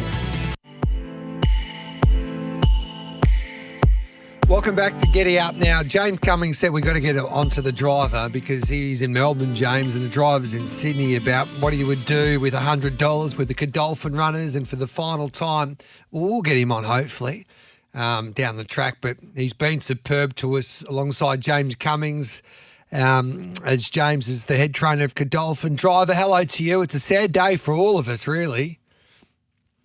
It is a sad day, Gareth, and sunset's come a bit earlier than we anticipated, but that's daylight saving, isn't it? It is. You just pick it up and move on. What about it? What are you doing with $100 this week? Surely you got a winner for us to go out on. I have to, don't I? Yes. All those wonderful loyal listeners and supporters. Yes. We'll tell them to have something on tarpaulin. Beautiful. That's $100. Race 8, number 13, tarpaulin, with the great man Zachy Lloyd aboard. That's him. It would be a bit of a reunion of the blue, the big blue bugs with Zach on top and Well, James there. We owe you a few beers, mate. You won't be lost to us. We'll get you on from time to time, but you nearly pulled off one of the greatest all-in bets that racing radio's ever seen, with the Cylinder and the Golden Slipper at 60-1 that day. But you've got more connections than the white pages when it comes to the racing game. So you get more mail than the Australian Post. So we'll get you on and we'll get a few winners, I reckon, going forward. Gareth, I just wanted to say to all your loyal listeners that it's been a wonderful opportunity and also a privilege to be a very small part of your show, and James and I often discuss it and the little interesting tidbits that come up here and there, but it's been those early mornings when we're up and out there heading on across the land, as James calls it. Yeah. It's been a really wonderful exercise, Great. It was a lot of fun when we found you, driver, driving James to the races, because you used to get all the best mail listening to the jockeys' feedback, and obviously Dominic Byrne, the famous form guru, and you used to collect all that information and deliver us the best mail possible. So we appreciate you, driver, and you won't be lost to Giddy Up. We'll definitely get you on down the track, mate. I had a call last week, and the message just said call McLaren, Yes. And I rang them up and they said it's McLaren Industrial Cleaning Services at Granville. I'm sure someone will snap you up with your services. Don't worry about that, driver. But, mate, thanks for coming on, and you're a good man, and you've added a lot of fun and entertainment to our show. So we appreciate you, mate, and we'll catch up with you shortly. It's been my pleasure. Thank you, Gareth. There's the famous driver. We still can't reveal his name. Let's try and find you a few winners with Bag of Tips today. The Giddy Up Bag of Tips for Oz Equipment Rentals. Supplying equipment to the construction, mining and roadworks industries. OzEquipment.com. Bag of Tips, thanks to the Ultima Hotel in the heart of the Mallee, just down the road from Swan Hill. Swing by for a cold beer. Oz Equipment Rentals, supplying equipment to the construction, mining and roadworks industries. OzEquipment.com. And with Bet365 Top Tote Plus, you'll get the best payout across all three national totes. Imagine what you could be buying instead. For free and confidential support, visit gamblinghelponline.org.au. Let's try and find a few winners today. We'll kick off with Warrnambool. Race 1, number 4, Manapuri. And there's also, she's nice and short now, but Judge Jenny should be winning there at Warrnambool today. What price is she at Warrnambool? $1.85. She can be our boost horse, Judge Jenny. Race 3, number 9 there with Bet365. Luke Ovanessian at Corrowa likes race 2, number 7, Giola River. That's race 2, number 7. And Wyong, Luke, he's been in good form too, Luke Ovanessian.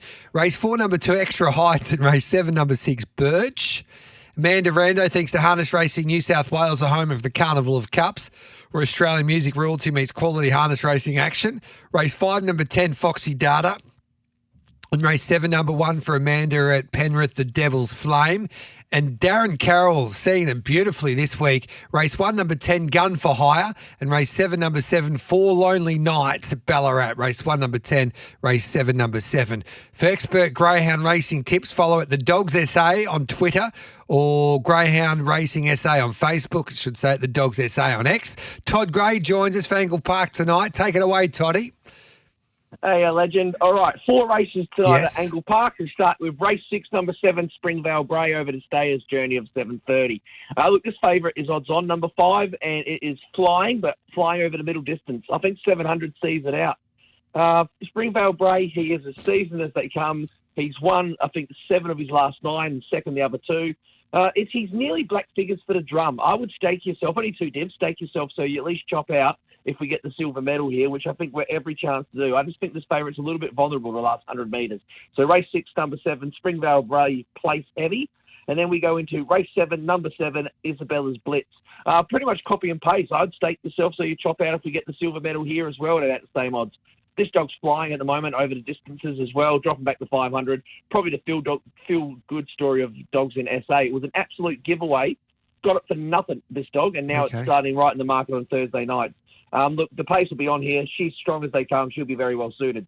Race 11, number 6, Danes Calais, the next one. Best dog in the race, but yes, he has injury problems, always had throughout his career. If he holds up, he's every chance to win this. I don't go each way with this dog. I think he either wins or he runs last. Race 11, number 6, Dane Calais. And the last one, race 12, number 5, Dakota Ava. Complete match race in the betting between the 1 and the 5, but I thought the 5 would be favourite. She's got the runs on the board, and I'll stick with that. Beautiful, mate. Keep on dominating. Thanks for that, Todd. Looking forward to backing your dogs tonight, brother. There's Todd Gray for expert greyhound racing tips. Follow at the Dogs SA on Twitter or on X or Greyhound Racing SA on Facebook. Let's take a break and we'll come back with Adam Wire with Giddy Up's Punters Club.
Join the conversation.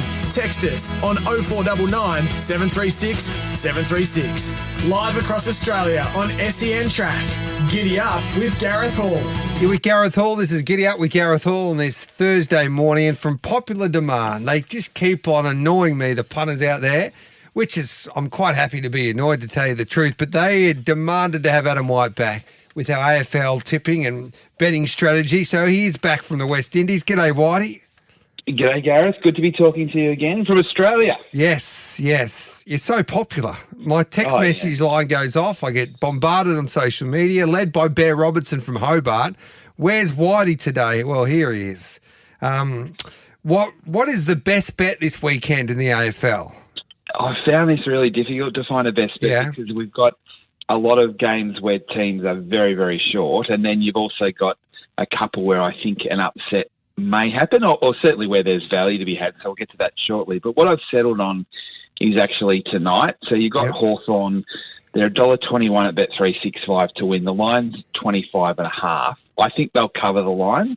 So just as an outright play, I think you can look at that one as an option.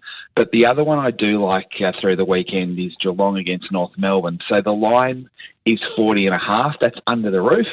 I think they can clear that as well. So what you can do as the best option is take Hawthorn minus 15.5 into Geelong minus 24.5 with all the different line options you can have at Bet365. That gets you 205. So they don't have to cover lines, either of those two teams, as a combination, but then you can also take them individually as well if you want to go that way. So they're the two teams that I'm most comfortable with. Hawthorn, they've had a great recent record over Carlton. Generally speaking, they're just too quick and spread the ground really well at the MCG against the Blues. If you look at what they did earlier in the year when Hawthorn wasn't playing great, but they had a really good second half against the Blues and they just belted them late last year as well. So pretty keen on that one. The value options, there's two here. Gold Coast should be... I'm not sure whether they should be favourite, but I think they should be a lot. Come on, Whitey, please. No, they should be at home. At home, I think that they should be a little bit shorter than $2.30, considering there's only 2 weeks ago they beat Collingwood. And I was there for the Q Clash earlier in the year when Brisbane were far too good for the Suns, but that was at the Gabba, and it was a wet night, and everything sort of suited Brisbane on that occasion. So, you know that Brisbane is still very much my premiership pick, but I do think the Suns are over the odds, and I give Sydney half a chance too. Again, at NG Stadium, 245. They've got a very good record over the Giants in recent derbies. I just think, again, the odds should be a lot closer together between the two of them. Beautiful. So the value, you're tipping a few upsets. Yeah, I think the value is definitely the Suns and the Swans. I mean, as you know, I don't like betting on bad teams, particularly when they're playing against bad teams. But I do think Melbourne $1.80, it represents a bit of value as well against St Kilda on Sunday. Yeah. But the one that I wanted to talk about, I know we haven't got a lot of time, but I don't understand what's happened with the Rising Star market. Yeah. Levi Ashcroft should be odds-on favourite to win the Rising Star, and he's now all of a sudden second pick. I can't work that out. I can't work that out either. So Dan Curtin's had a great month of footy, maybe a great 6 weeks of football, but for large portions of the first half of the year, he wasn't even in the team. Levi Ashcroft is playing in a premiership team, has played in the midfield in the premiership team the entire year, has been incredibly consistent. He clearly should be the favourite for the Rising Star. You can get $3.50. That makes no sense to me at all. Brownlow medal markets, we haven't spoken about that for a while, obviously. I think the value is certainly with Anderson at $7 and Tom Green at $21. Again, I don't think Dacos should be a $2.25 favourite there in that market, and I certainly don't have Dawson as a $4.50 chance. So I think the value is certainly Anderson and Green there. And the premiership market, I still think Brisbane are the team to beat, and I do think the Giants are the value at $11. So they're the two teams that I think are vulnerable this weekend with the matchups they've got. But if you are keen on either of those two teams, this might be the weekend to back them, because if they both win in danger games, you expect their odds to shorten across the weekend. Even though the Magpies have got the easy kill against Richmond, especially the Giants at $11. I think if they win this weekend, I don't think you're getting $11. When we're talking this time next week. Just with the top 8 market, just quickly, the doggies are $1.45 to make it, $2.75 not to make it. If they make it, who goes out? Is it Hawthorn? They're $6.50 not to make it. It's a really difficult one, Gareth, because as soon as you make one change to the last 5 or 6 weeks, with, a win or a loss, it makes a dramatic change. So it is total guesswork. The Bulldogs really, I think, to make it, they have to beat both the Giants and the Dockers. Those games are both in Melbourne. Now, if you play, the Giants would be a big chance to beat the Dogs. I think the Dogs would probably beat Freo, but a lot will have to go right for the Dogs now. They've just got themselves, 2 games behind the others. So even though they've got a great percentage, I think that can help them.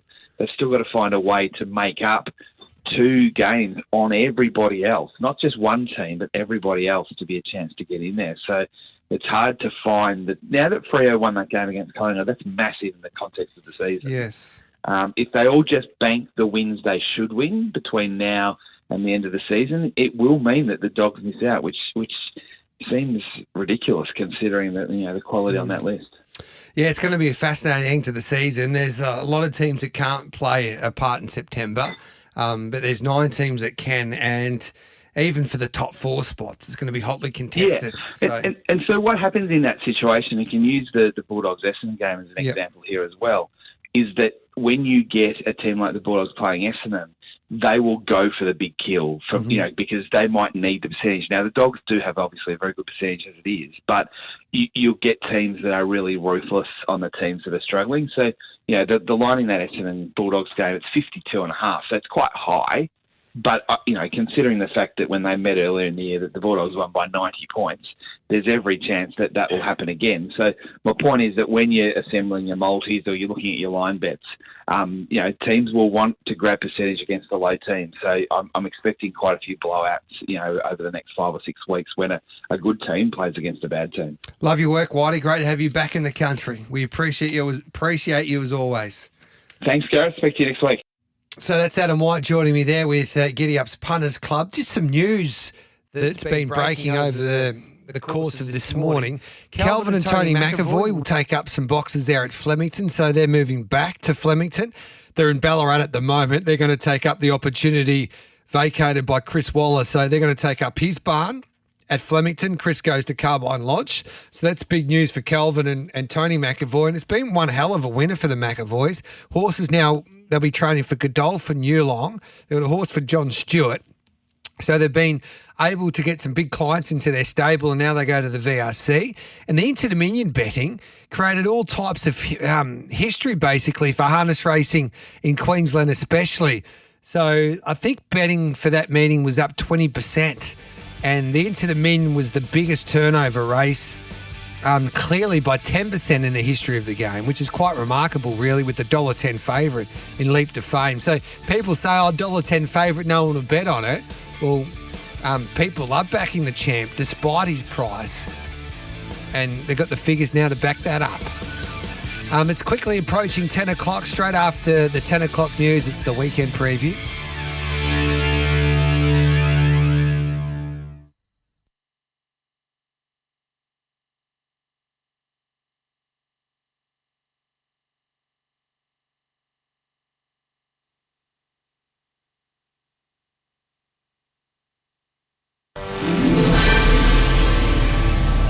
Powered by Signet. Good morning. I'm Nath Gardner with SEN News. The Albanese government has lifted a partial ban on US beef imports, opening the door to tariff talks with President Donald Trump.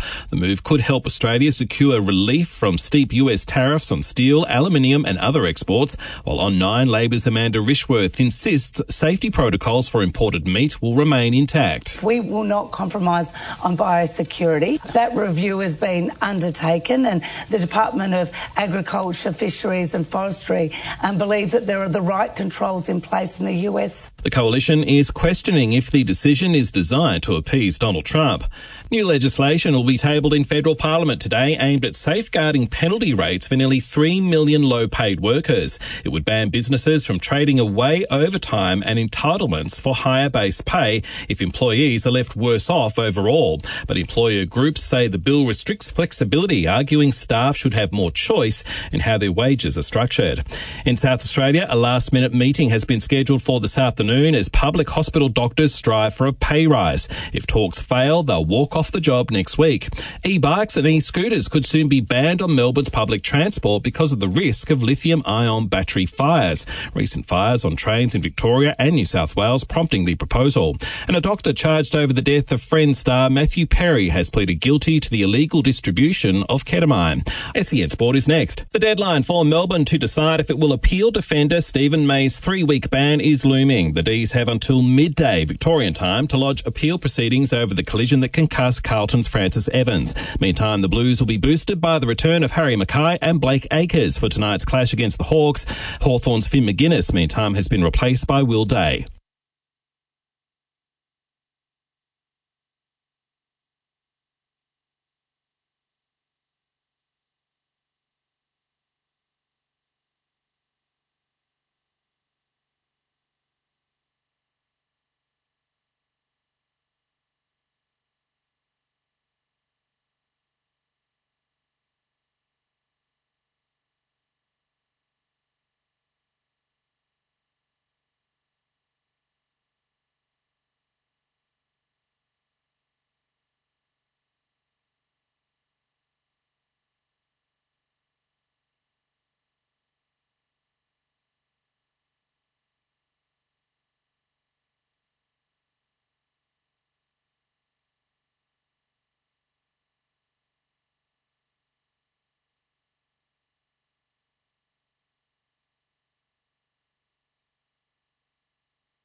Join the conversation. Text us on 0499 736 736. Live across Australia on SEN Track. Giddy up with Gareth Hall. It's now time for the weekend preview with Mick Gannon, Dean Watling and Mitch Lewis. Weekend preview. We'll get our top 4 Giddy Up weekend preview multi this weekend. I'm super confident of that. And what a team we have engaged for you today. We'll be catching up with Mickey Gannon, Dean Watling to look at Randwick. Zach Tunbridge will join us from the top as well. And then Mitchy Lewis will take a look at Caulfield and also that pretty handy meeting at Morfordville. There's a lot of rain around Adelaide, they tell me, come Saturday. And the feature race there is the Lightning Stakes. But let's welcome in the team. First of all, Dean Watling, hello to you. Morning, G. Zachy, Gano. Good to be, boys. Mickey Gannon. This Randwick meeting. Yes, looking forward to this Randwick meeting. Hello to you, Mick. Yeah, morning, Gareth and lads. Looking forward to this. And Zach Tunbridge, g'day, mate. Morning, guys. Morning, all the listeners. Keen to get stuck in. First of all, Randwick, this is the first meeting we'll preview for Saturday afternoon. Now, I'll go to you here, Mickey Gannon. How do you think this track will play? Yeah, it's interesting, isn't it, G? So rails at 11 metres, which quite a curveball. They better reach out for a hot dog on the way down the outside rail. But I think it's going to be interesting to see what the track gets back to. What are we currently at 6? Drying weather, but it is still winter, right? So let's say we get back to a 5. I think we'll play pretty even though it's out 11 metres. If it's a rain-affected, genuine heavy, they'll get to the outside rail, but I don't suspect we'll land on that, Dino. I played it very similar. I think, if anything, Gano, potentially those bigger fields might allow horses to get to the far outside fence. I think the last example of that was on the 25th to the 5th, where Miss Kim Carr down the far outside. So do look for that, G, but I think pretty fair. Overall, I went back. I think the last time we had this rail position was in 2023 in July. So very fair playing. I think tempo's key in these races. Just before we get stuck into this meeting at Randwick, hey Zachy, I've taken the reins there with our boost today. We're going to Warrnambool, one of my favourites. Is it up yet? I'm just having a look. What price we're getting? Yep, it's up now. It's up now. $1.85 to $2.10. We'll keep it up till 12:30, and then we'll put the multi up. Beautiful. So the horse that we've backed, as I just get it up on my Judge Jenny. So 2:10. That's in race 3 at Warrnambool. Declan Bates to lead all of the way there with Shane Jackson preparing that mare. Third up. It is her You get some day. good mail from that stable, G. Yeah, the mail has come. So $2.10, I highly recommend. Gamble responsibly, 1-800-858-858. First leg of the quaddie at Randwick's race number 7 on the program. Sacred Rocks at $2.50. Driftnet gets an inside gate, $6.50. Little Contro at $7. Unstoppable at $10. And then the rest towards the double figure quote there. Zach, are they backing anything in the first leg of the quaddie? They're backing two of them. They're backing the favourite Sacred Rocks. 270 to 250. The plan is to make it a mega boost on the weekend. There's 3 mega boosts going for planned for Saturdays. That is one of them. And they're chipping away at number 5 Little Contro. We took $9 yesterday, now $6.50. But they're the two. So Sacred Rocks to be a mega boost, and you can check out the mega boost on Saturdays just after 10 a.m. because never ordinary at Bet365, subject to availability, eligible customers only, terms and conditions apply. What are you really gambling with? For free and confidential support, visit gamblinghelponline.org.au. Hey, Zachy, do you think we'll ever have the power to choose our own mega boosts? Talk the traders into it or not? I can tell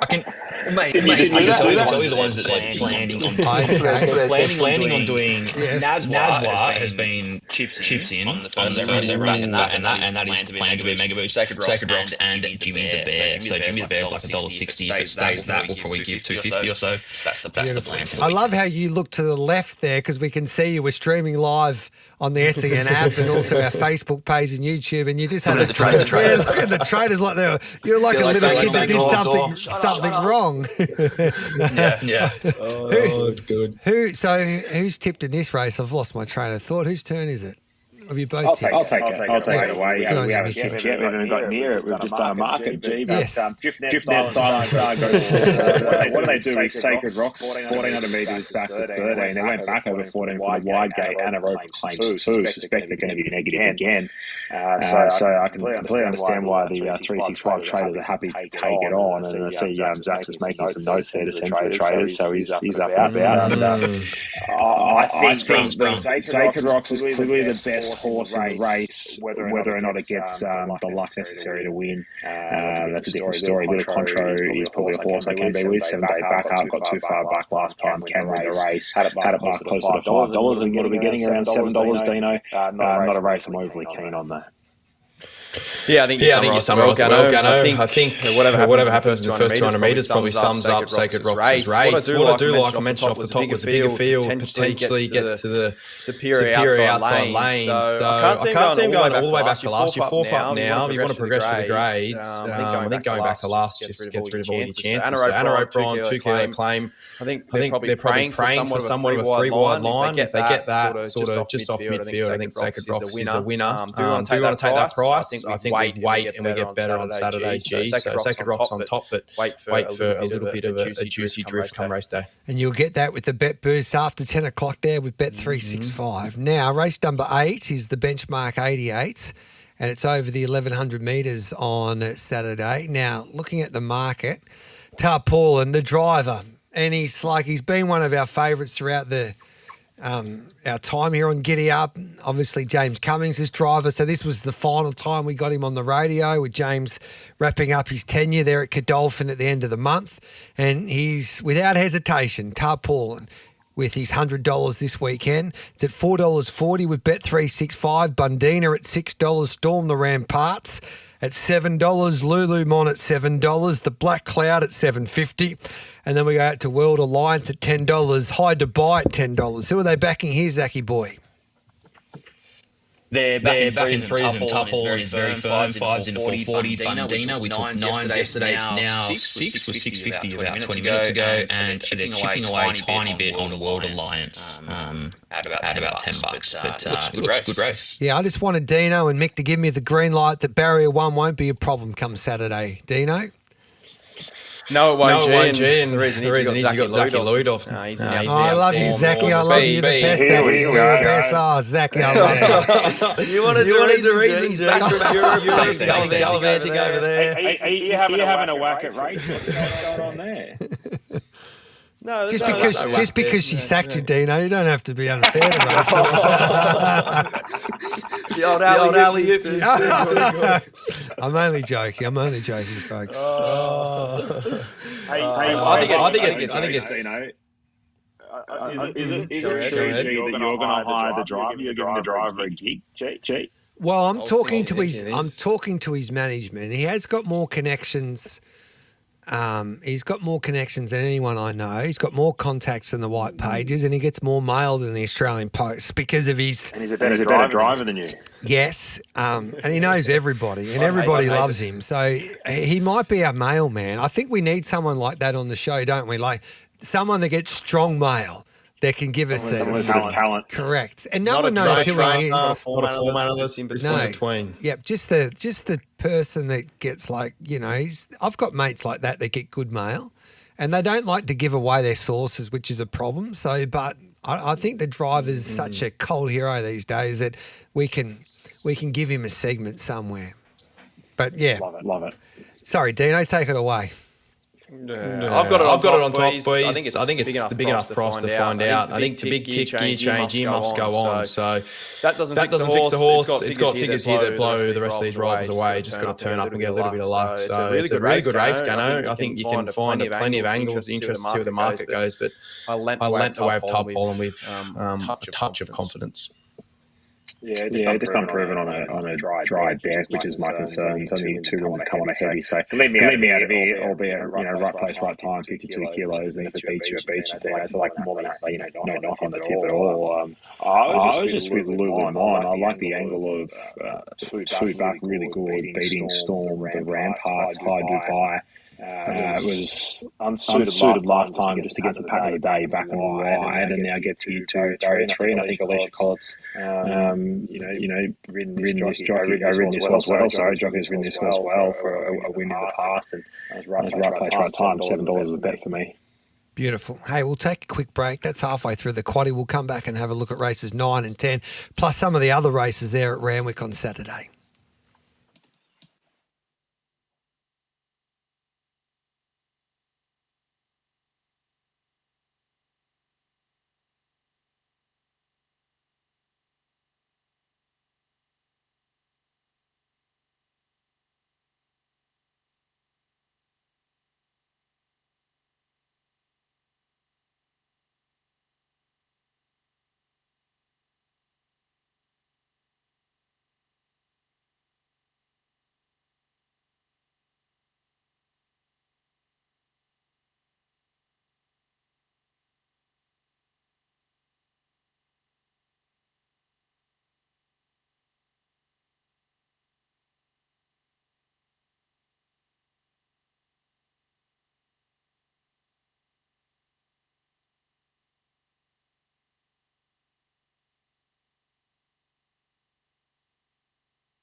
Join the conversation. Text us on 0499 736 736.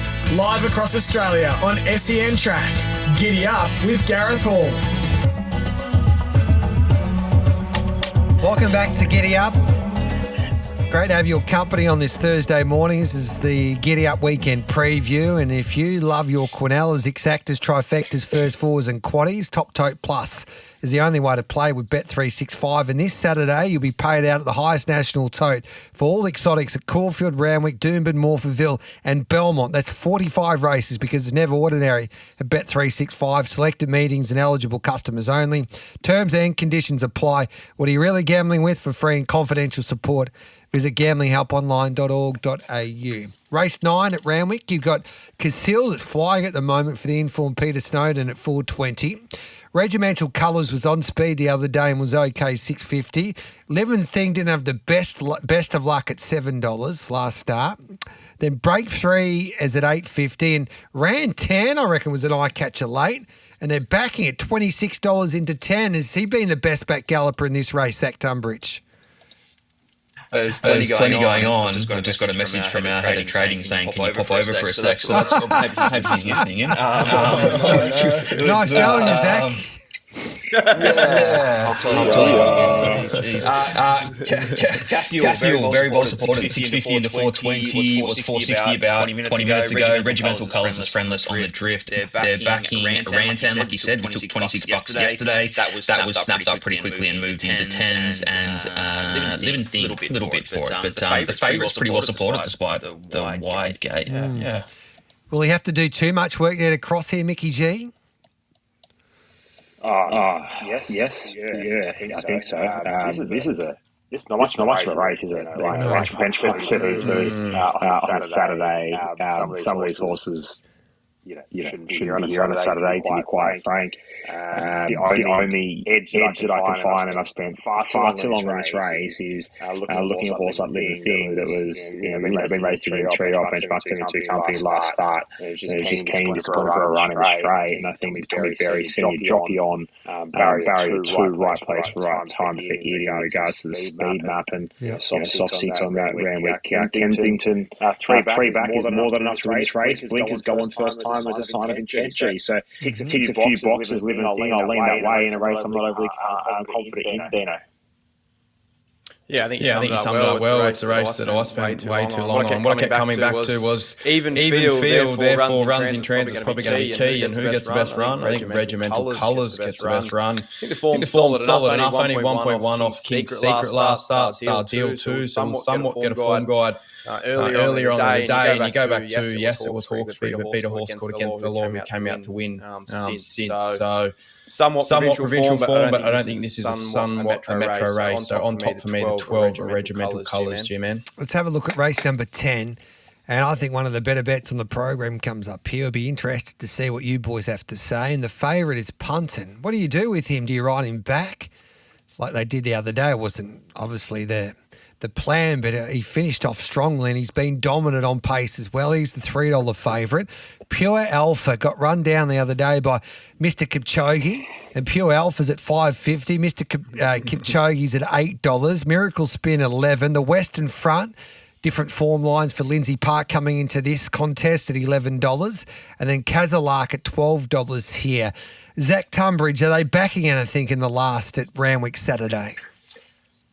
One of the quieter betting races I've seen, so I can pretty much only mention Punton. It's the only one they're sort of having a crack at. We've only had to move a couple of them. Miracle Spin's moved in a little bit, but very quiet betting race. I'll go through all the text messages as the morning goes on, 0499 736 736, but one of the greats on social media is the Mug Punter, and he would like to know what you think of Punton in the last at Randwick, Dino.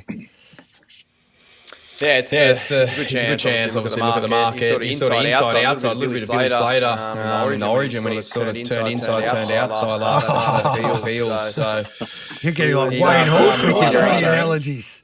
He was. If you watched that run, he had to go left, he had to go right, then he had to go sneak up the inside. Nothing went right. That's a strong form line. And to touch on your question and to answer the Mug Punter's question was, what's he going to do back or forward? If you look at the speed map, there's absolutely no speed. So race fit horse, I'd suggest Ashley Morgan is in great form. I think they'll push the button early and doesn't have to lead, but I think it'll settle in the first half of the field, and I think it wins the race. I think if you've got Pure Alpha and Mr. Kipchoge chasing you, you're in safe hands for punting. I don't think you want to be trapped behind those sort of horses. So on top for me, Gano. Yeah, spot on, Dino. You summed it up to absolute perfection from where I sit. Punting rolls forward. That's really the only option they want to win the race. I think your main dangers don't like chasing down winners. So punt is a winner, and I suspect that Ashley Morgan pushes the button, goes forward, and Pure Alpha Morning Sun sit behind them. Vega Magnifico, I thought was a horse that would jump out of the ground, but there's just quite enough speed in this race. Like, it was really good against the pattern last time.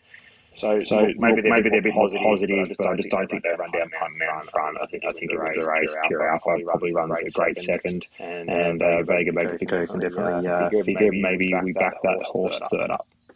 First race at Randwick's an interesting one. We had a great chat to Alan Keogh for Giddy Up Stable Mail, the trainer of Shaggy. He was fixing fences as we were talking to him, and he says, mate, this horse is bloody flying, Gareth, he said.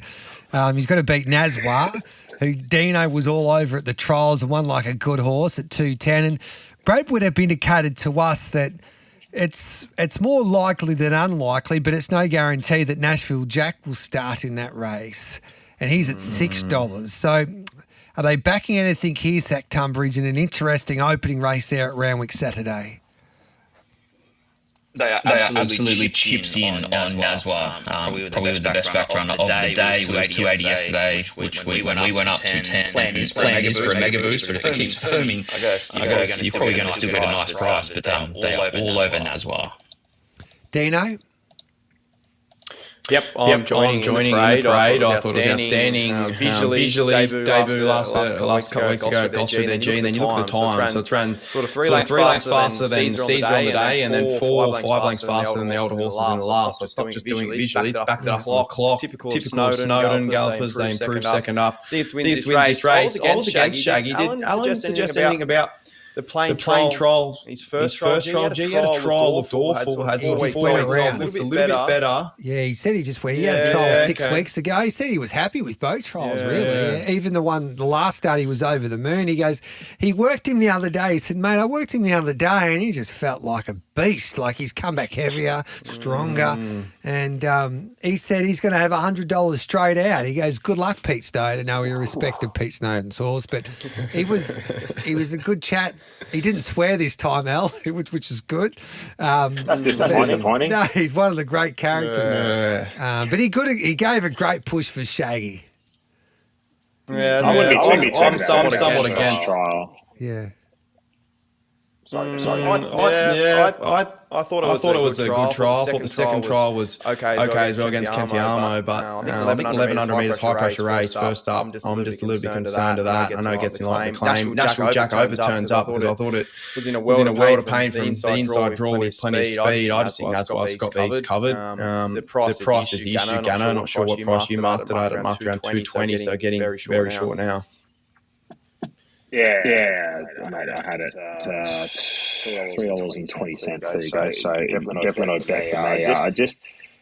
I just the way I sort of see the race unfolding. Let's just talk about Shaggy quickly. So the heavy 9 trial, sure, didn't look great to the eye. Heavy 9 improved again. 800 metre trial. I just think the horse has runs on the board and it goes forward. It just makes a really tricky map for Nazwa. You've got Kibito as well. I wanted to ask you about this horse and what you thought. It's obviously from the Waterhouse stable, Regan Bayless. They're going to go forward. What did you make of its trials? Yep, I liked them. I know you can probably look at them and go, hard pushed out. The time wasn't there. That's the query. The time wasn't there. I don't really mind about being hard pushed out. That's typical of them. I thought I had a good chance in this, and so did Still Night gelded in. So you make a good point. The map's intriguing for Nazwa. Tom Sherry's not so straightforward. I think he's got to try and find the 1-1. I think if he's camped on fence, it could be all over too late by the time he sort of gets out on her, Yeah, What about you mentioned the horse that I'm going to back. Sorry, that's going to be the 5. That's right, maybe that's going to be the 5 Steel Knight.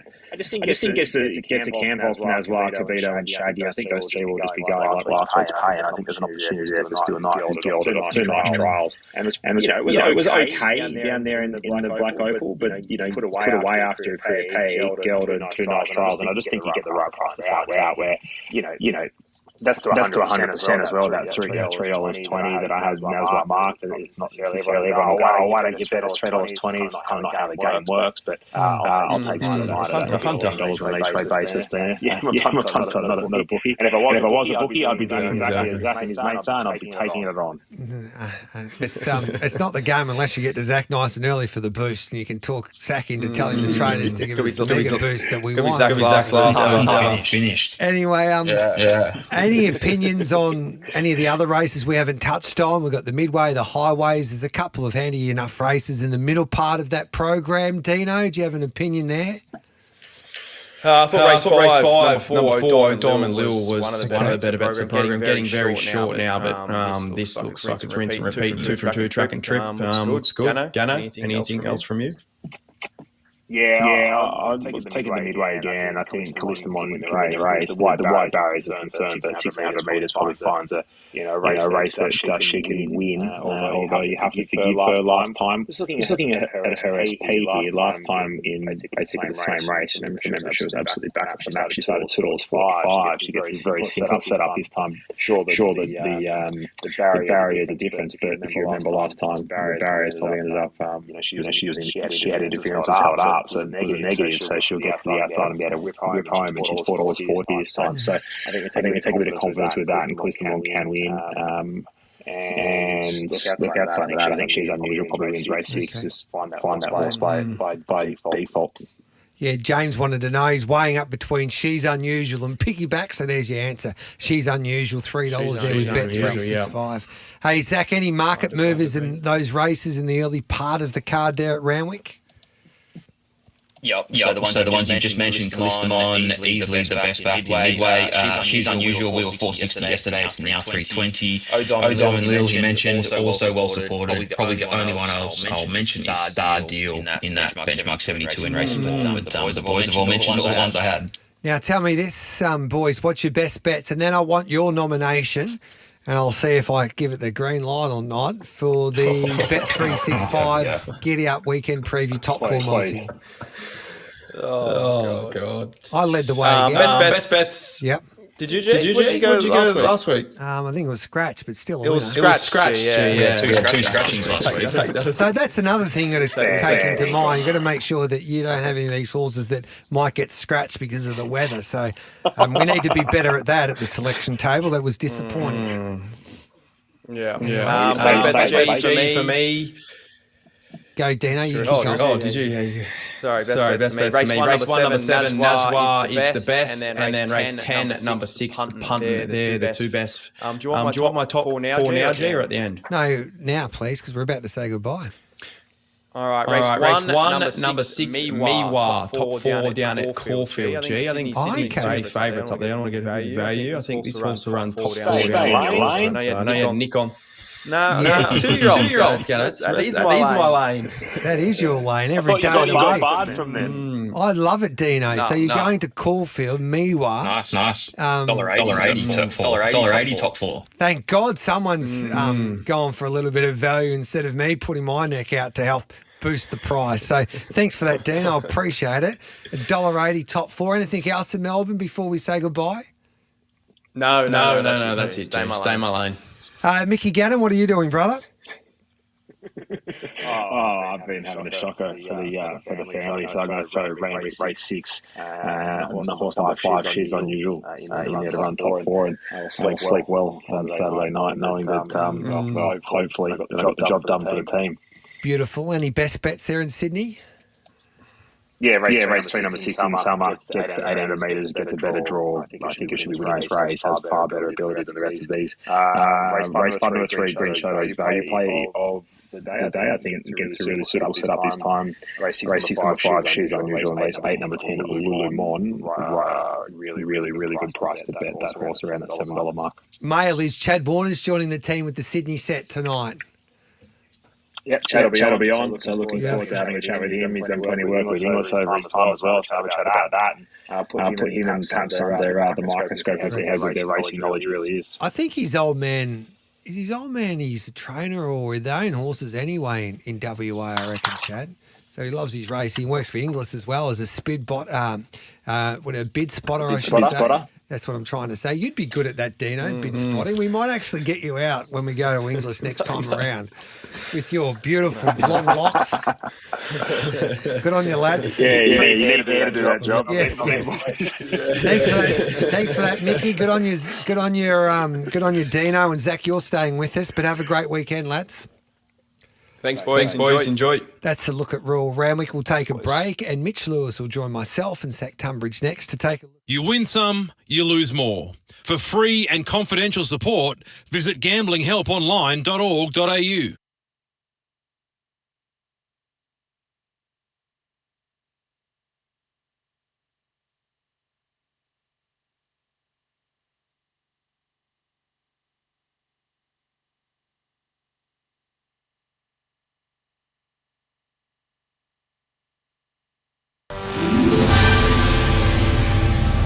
Powered by Signet, making SEN News headlines. The Coalition is seeking a briefing from the federal government on plans to lift partial restrictions on US beef imports. A US federal judge denies a White House request to release grand jury transcripts related to sex trafficker Jeffrey Epstein's trial. It's been revealed paramedics worked for over 2 hours trying to save Ozzy Osbourne's life. And another reason to stay active, a study has found walking 7,000 daily steps can reduce the risk of cardiovascular disease and dementia. Up next, sen.com.au sport. 14th placed Essendon take on finals contender the Western Bulldogs tomorrow night at Marvel Stadium. Bombers vice-captain Andrew McGrath telling SEN they're determined to see out the last 5 rounds on a positive note. There's a lot to like in our game at the moment. We just unfortunately can't piece it together for a full 4-quarter performance, but I think it'll hold us in good stead for the future.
Join the conversation. Text us on 0499 736 736.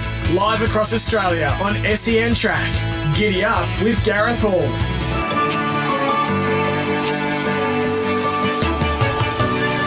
Welcome back to Giddy Up with Gareth Hall. Weekend preview time. All thanks to Bet365. And in the first race at Caulfield on Saturday, if your first bet doesn't win, you'll receive bet credits equal to your stake of up to $30. That's because it's never ordinary at Bet365. Subject to availability, eligible customers only. Terms and conditions apply. What are you really gambling with? For free and confidential support, visit gamblinghelponline.org.au. Zach Tunbridge with us from Bet365. But we now welcome in Mitchy Lewis. G'day, Mitchy boy. Yeah, morning, G, morning, Zach. I don't know where Zach. We lost Zach. He just disappeared. Oh, there he is. G'day, Zach. Welcome back. I'm here. There we go. Now let's have a look at the quaddie legs. Race 6 at Caulfield kicks off proceedings, and Savagery Vibe was very good the other day in Sydney. Back to Melbourne, and Nick Ryan gave her a good push there today at $4.80. Then you've got Manolo Bling with a little bit of backing at $7.50, and Mystic Rain at $7.50. What's the market doing here, Zach? Yeah, I had a look about half an hour ago, and there wasn't much. But since then, Shadavar has had good support. It tends into $6 or $6.50 now, and Manolo Bling, those two, they've had a little back just this morning. So Shadowvar, I forgot about that galloper there on the second line of betting there for the Tom Dabinick camp. Johnny Allen takes the ride. What are you doing here, Mitchie? Yeah, good little race, G. Changes complexity a little bit. Midfield, Dello probably going into SA now, obviously. So Shavada, I thought good chance, second up a little bit fitted here now, and Savagery Vibes. So they were the two that I was sort of looking around in the market, and I just thought Shadava maybe on what she produced last prep, if she can refine that. She looked a good each way play, but obviously deductions have played the part. Yeah. So, yeah, with Philado going to Adelaide there, and that Lightning Stakes has changed that market quite considerably there. Race 7 at Caulfield's an interesting race because Earlswood is back in trip, but does look well placed here, I reckon, at $5.50. Regal Vow at $6.50. Forgot You at $8. New Look's the fascinating runner. If there's money for this galloper, the former import horse is at $8, so that's interesting. I loved its trial at Wangaratta there the other day. Geez, it was a good push from Nick Ryan regarding Munamek at $8.50. Sione, can she find her best at $9? And then you got our Rocco, who maps nicely because there's no speed on paper, and he loves a rain-affected track, and he might get that on Saturday at $13. So this is a fascinating race here, Zach. It is. And they came very quickly for New Look yesterday, $15 into $8. But I'll mention one that you just mentioned, Nick Ryan said. Munamek is having a look, our best backed runner of the day, with some really smart money. This 9-year-old still going. So Munamek, very keen to see how it goes because there's been a lot on it. So when they back a Nick Ryan horse, he rarely misses, and he's bullish about Munamek.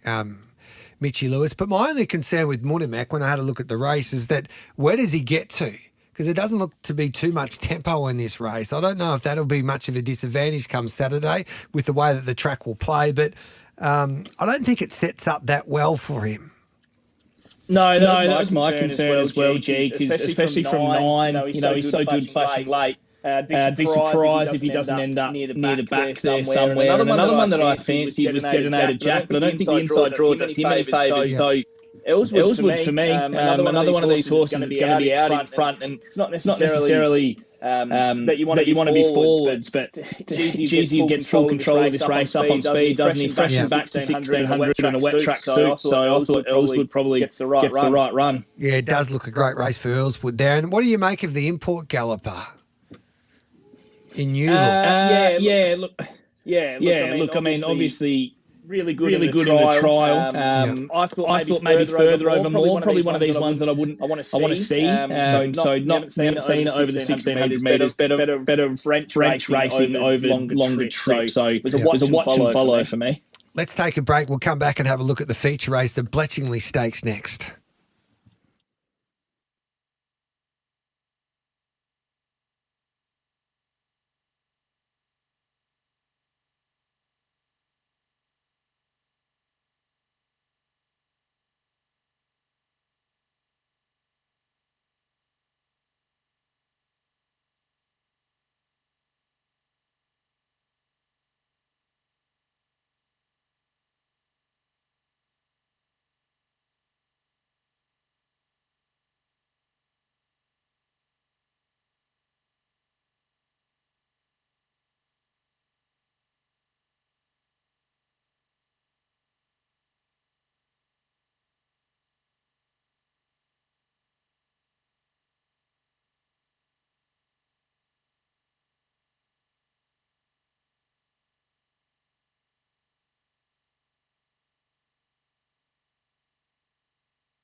Join the conversation. Text us on 0499 736 736. Live across Australia on SEN Track. Giddy up with Gareth Hall.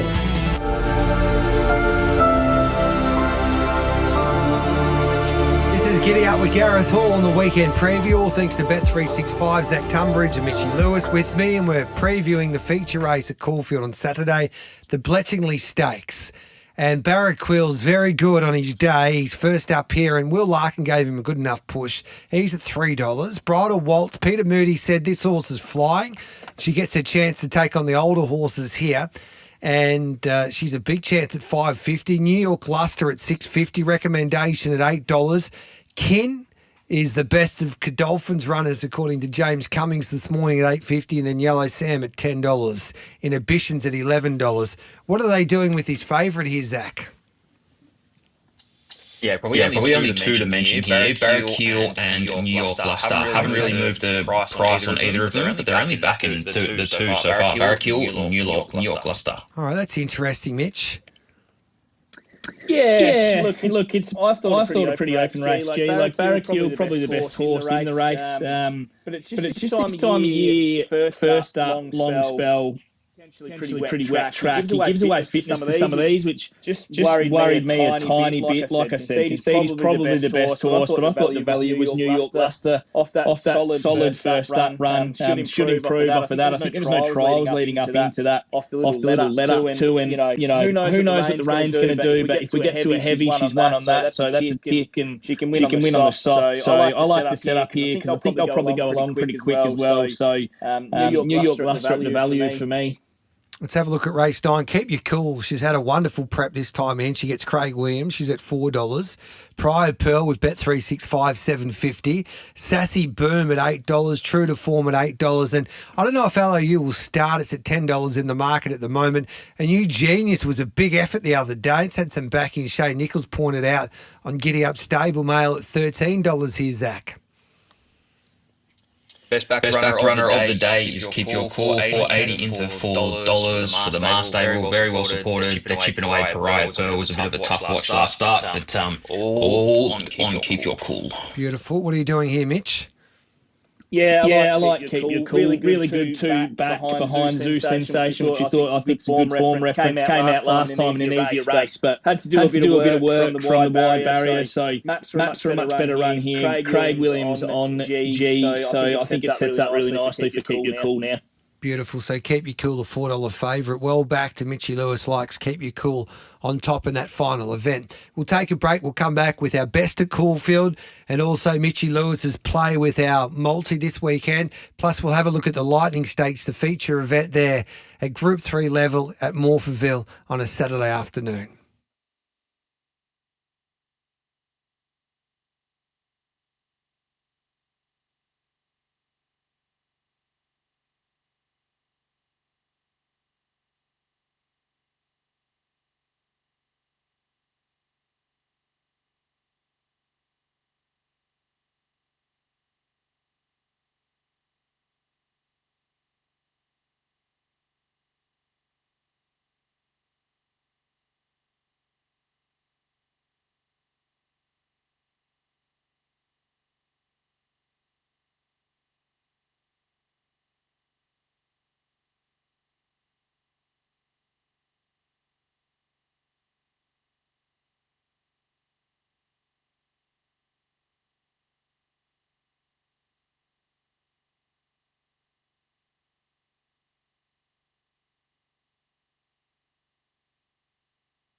Join the conversation.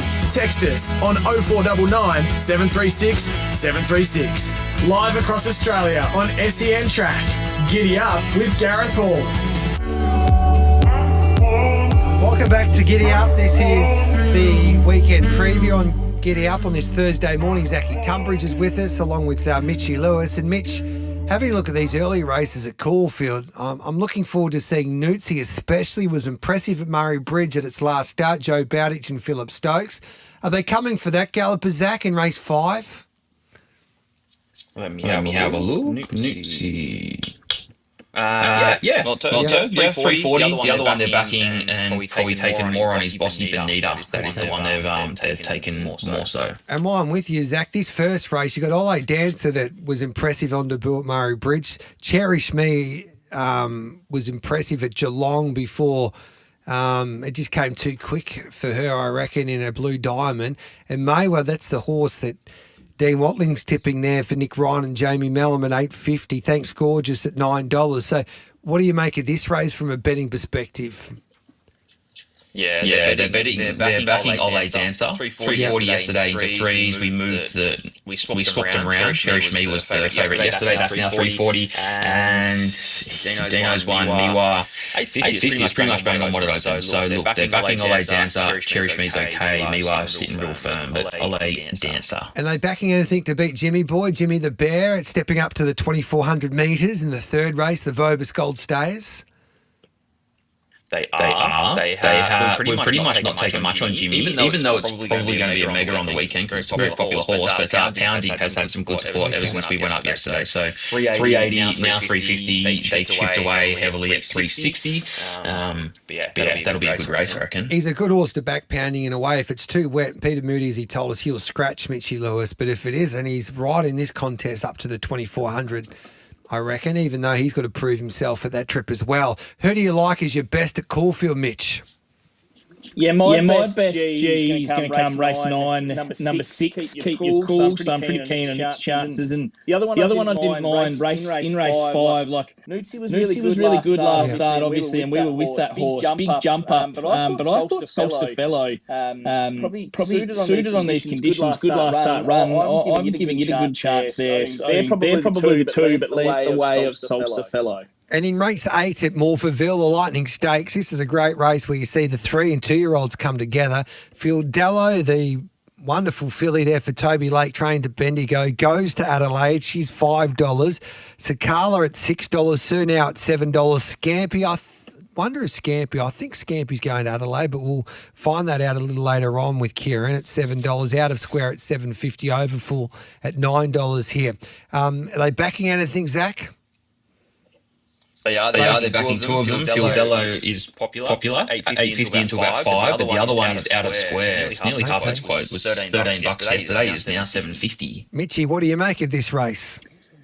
It's open, G. Look, what I'm going to do is I'd be betting late in this one. It could get to the very, very top of the heavy range. So, like Fieldello, I think if it was soft 6-ish, probably the best horse coming over with the best figures. And similar to Scampy. So I'm sort of leaning the way of the horse always enough. If it gets really heavy, he's proven on the heavy, drawn nicely third up and fit. The other one I think you can back. If it's heavy, is Sir Now, one of the locals, horse number 1. He runs through brick walls, this horse, so he's not going to die wondering, and he's got a good record on a heavy. So looking that way, Fieldello, if it doesn't get to as heavy as expected, so betting late into this one, and the best for your quaddies as well. Out of Square is one of the better locals too, but again, unproven on the heavy or the soft. So with our top 4 multi, she's unusual, race 6, number 5 for Mickey Gannon. Race 1, number 6, Mayer at Caulfield for Dean Watling. On with race 10, number 6, Punton at Randwick. What are you doing, Mitch? I'm going to throw you on race 2 at Morphettville, G. It's a sneaky good race, this. You've got Human resuming, Group 1 winner. Last start winner, 16 Reasons, who beat the Black Clouds at Caulfield. But I'm going to tip Lingani as my top 4 horse. So we are thinking it's going to be heavy. This horse flies on the heavy. Fit third up, gets no weight on its back now. I know it was 9th and 10th last time in the new in-flight one there at Caulfield, but I think suited at this level, Lingani. Beautiful. Races 8, 7... 8 and 9. So the last 3 races at Randwick and Caulfield, I should say, are the 6-horse challenge. And Zachy, I'm going to get it this weekend as I say goodbye to you, and good on you, Mitchie. Beautiful. We'll get the multi up this afternoon. Beautiful. Good on you, Mitchie. And it's free to play that 6-horse challenge as well. Have a great day.